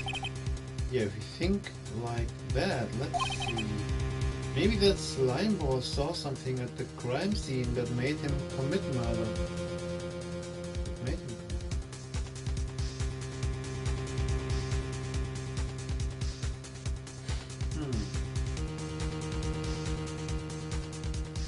You must have seen... Wait a minute. If he used that phone booth to call his own number, but how would he remember his own phone number? No. Yeah, you can remember your phone number.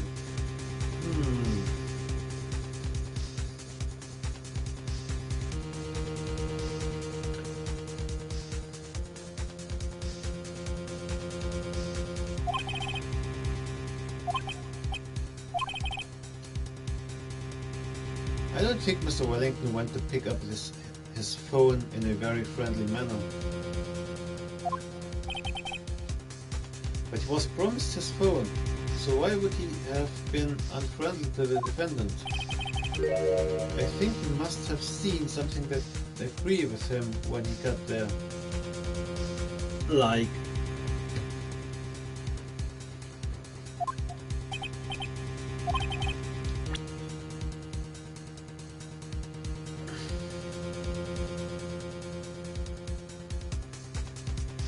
didn't agree with the witness.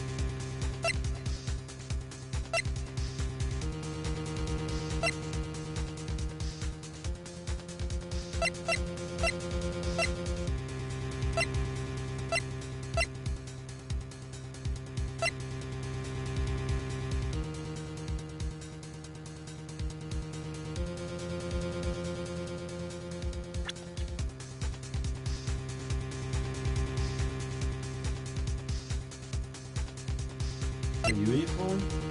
Or his uniform?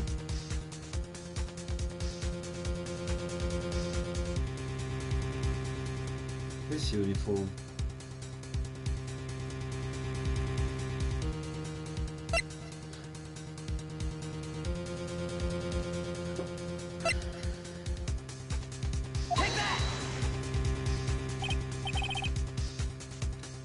What Mr. Wellington saw was the victim.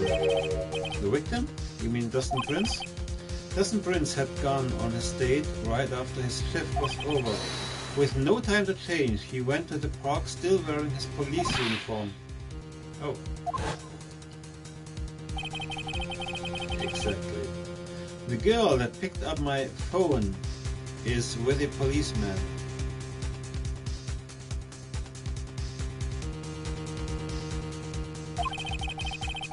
He couldn't have known they were going out, so he began to worry. He was afraid the policeman would ask a few questions before returning the phone. If I do anything suspicious, he might run a check on my phone. In his mind, it was possible they had already run a check on the phone. And he went into a panic, is what you're saying? Exactly. Officer Prince was murdered simply because he was in uniform. Mr. Payne, do you have any comments?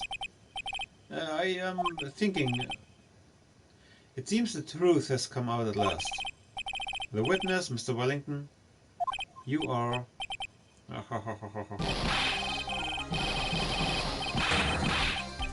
broken. Impressive, not for a bad person with a third grade education. What's that supposed to mean? The evidence, evidence! Look guys, we've been waving around talking about this suspicious cell phone. Suspicious phone number, this is suspicious con group that They're all on that phone, but who's to say that phone is really mine? Where's your proof? Your evidence? You want proof that this phone is yours? I already told you earlier. That phone I lost, I've already found it.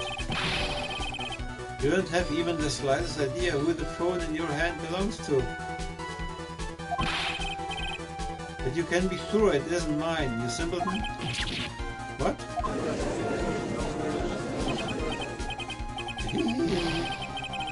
It feels good to see you squirm. We do seem to have a problem on our hands with this phone. Whose phone is it? Without knowing that, it's meaningless as evidence. Your Honor, this is bad. I can't let him turn the tables on me like this. He already has turned the tables on you. This cell phone belongs to me. There has to be something I've overlooked. There's got to be. Maybe the phone's stored numbers. Fingerprints on the phone.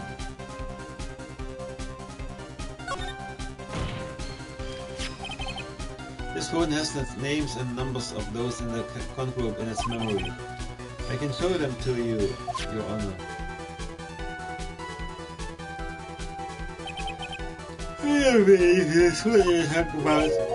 Yeah? What we are trying to determine is who that phone belongs to.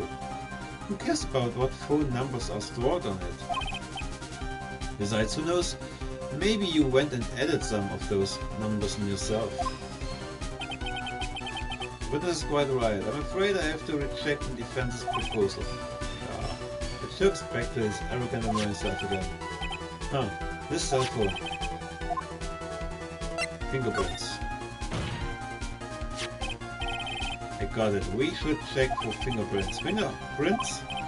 Yes, Your Honor. Mr. Wellington must have left some prints on his phone. Hey, don't you remember? When you got that from Maggie, you wiped it off. What? You said there was sand all over it, so I wiped it. I wiped it? Pretty thoroughly, though. Yeah, pretty thoroughly, too.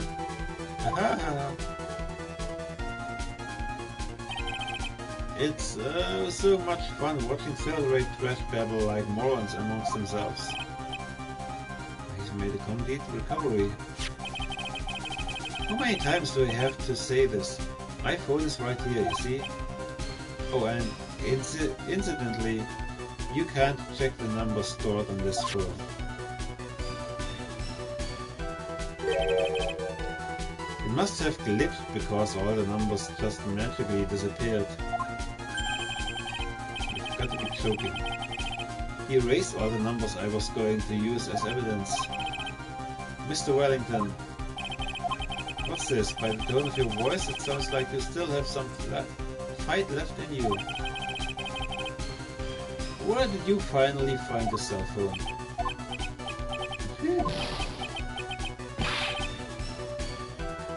Oh, you are too much. And of course you have no idea what I'm talking about.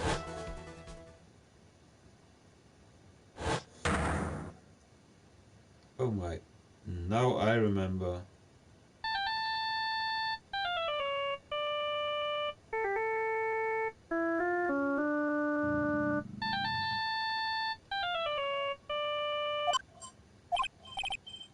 Looks like they hung up.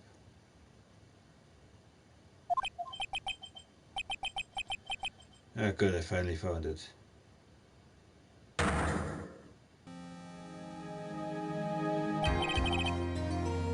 So that's when.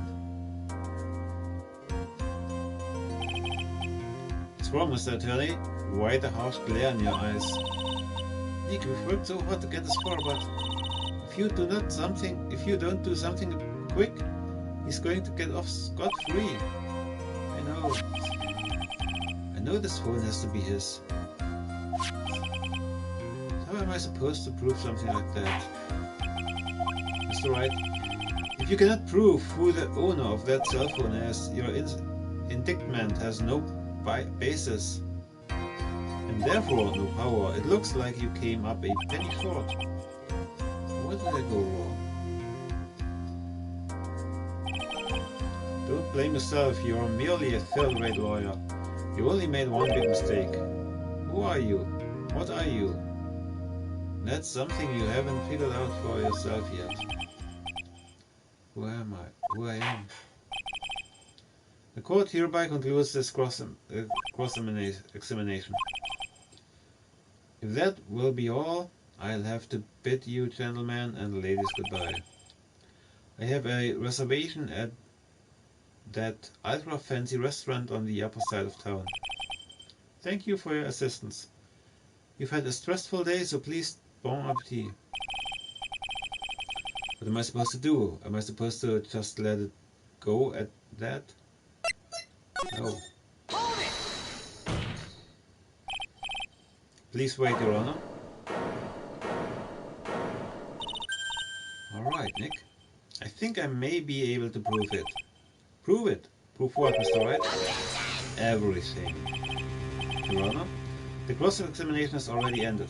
Besides, the defense is just going to badger the witness with more inane questions. You will not harass the witness. Is that clear, Mr. Wright?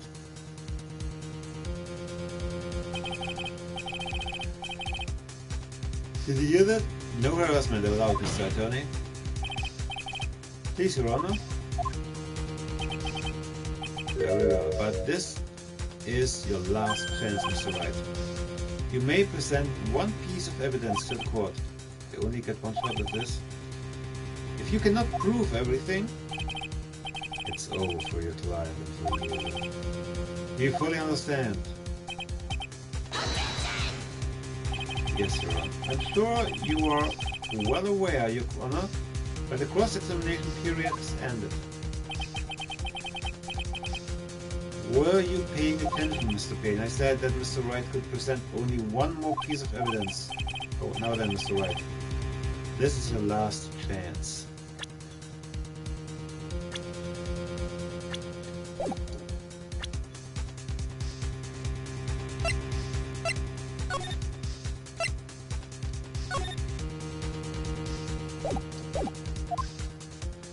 It all comes down to this. Let's go this time. Please present the one piece of evidence that will explain everything. Take that! Why, thank you. How nice. Here, please have one of mine. Judge's business card at the court record.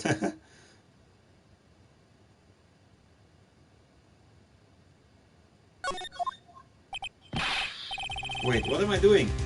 This isn't the time to be exchanging business cards. Your Honor, there's something very important about that card, and that is...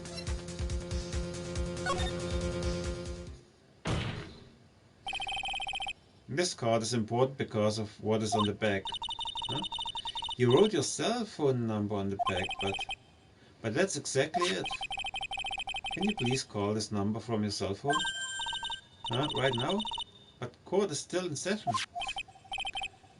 It's okay, you will see. Okay, if you say so. Is the defense preparing something, Mr. Wright? We are going to call my cell phone now. And then the court will see everything for what it is. Oh, for all the idiotic, stupid things to...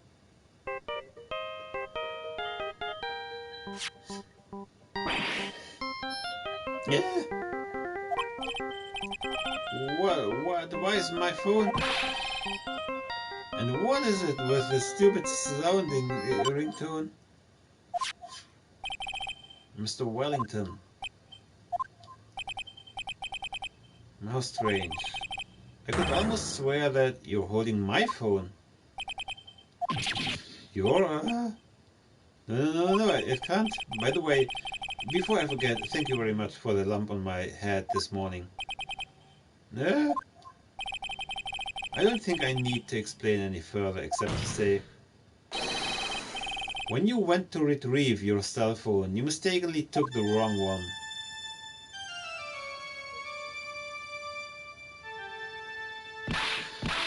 Ah!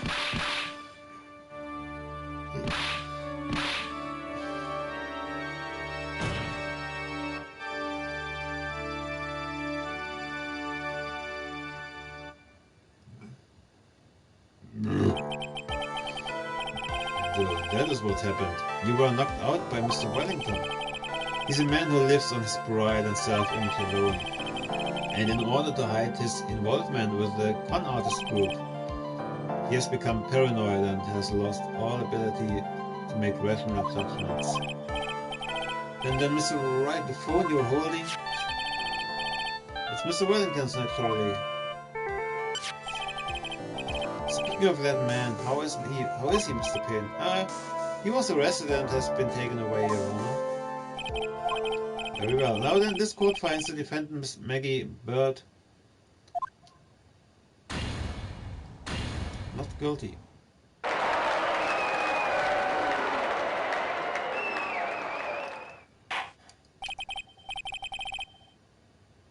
That is all. This court's adjourned.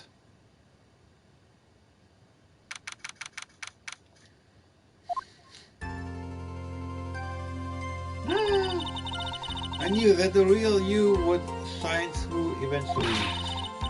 I'm so moved by what you've done for me, sir. Thank you so much, Mr. Wright. I feel really bad for Dustin. He didn't do anything to deserve this. It's probably because of me. My whole life has been nothing but a whirlwind of bad luck and failures. Your whole life? It can't be that bad, can it? Since I was 6 months old when I fell from the ninth floor of my apartment building, I've been hit by all sorts of vehicles, gotten sick from all sorts of foods, failed at almost every test I've ever taken, experienced almost every kind of disaster. Well, she didn't fail at the police test.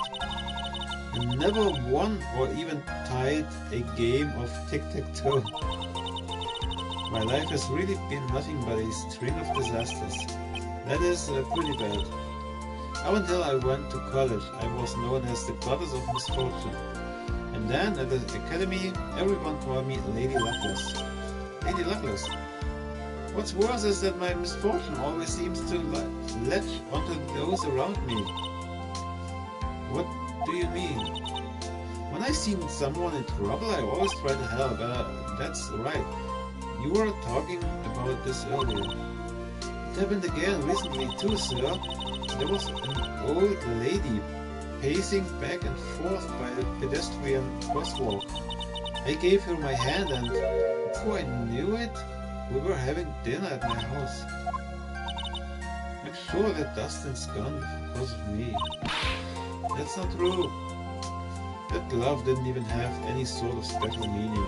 It was just a present to say thanks for covering one of my night shifts.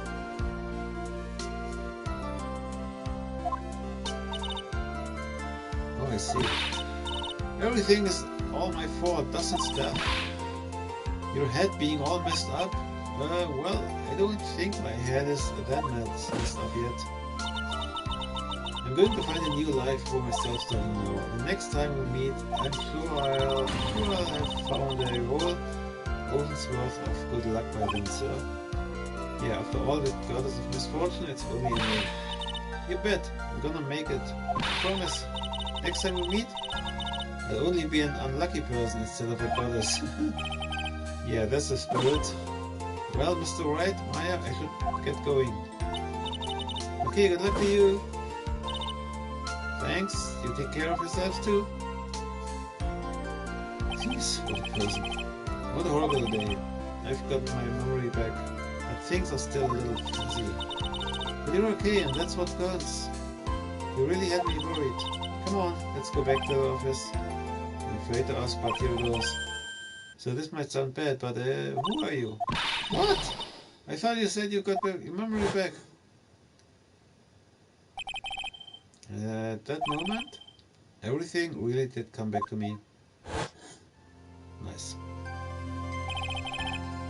Detective Kamsu, he's someone I've had clashes with in the past during certain cases, but he's also been a good ally during others.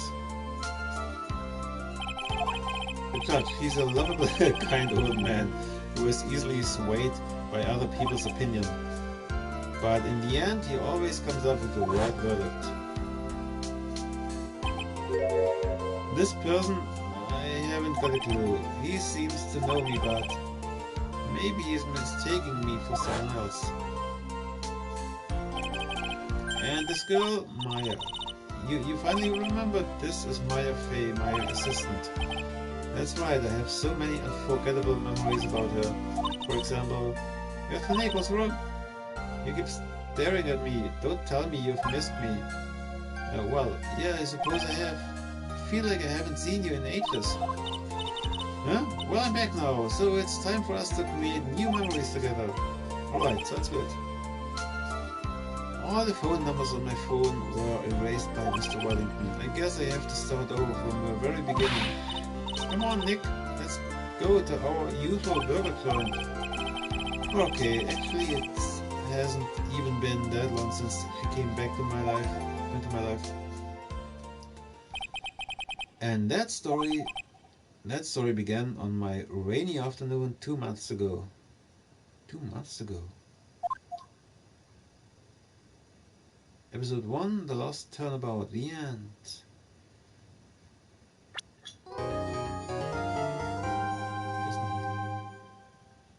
A brand new episode has been added. I really think I remember her name as Pearl, right?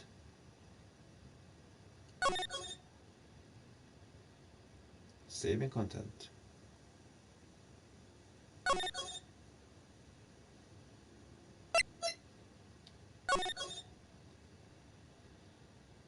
Whew.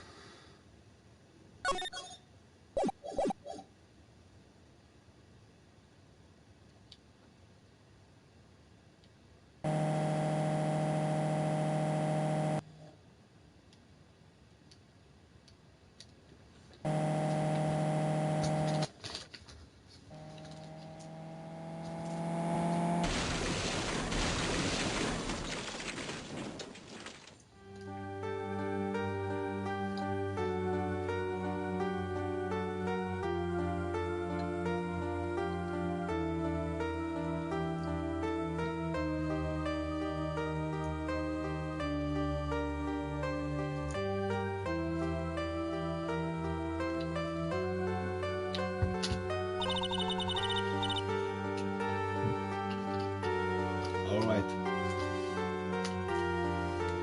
That's it for now. Conclusion comes tomorrow.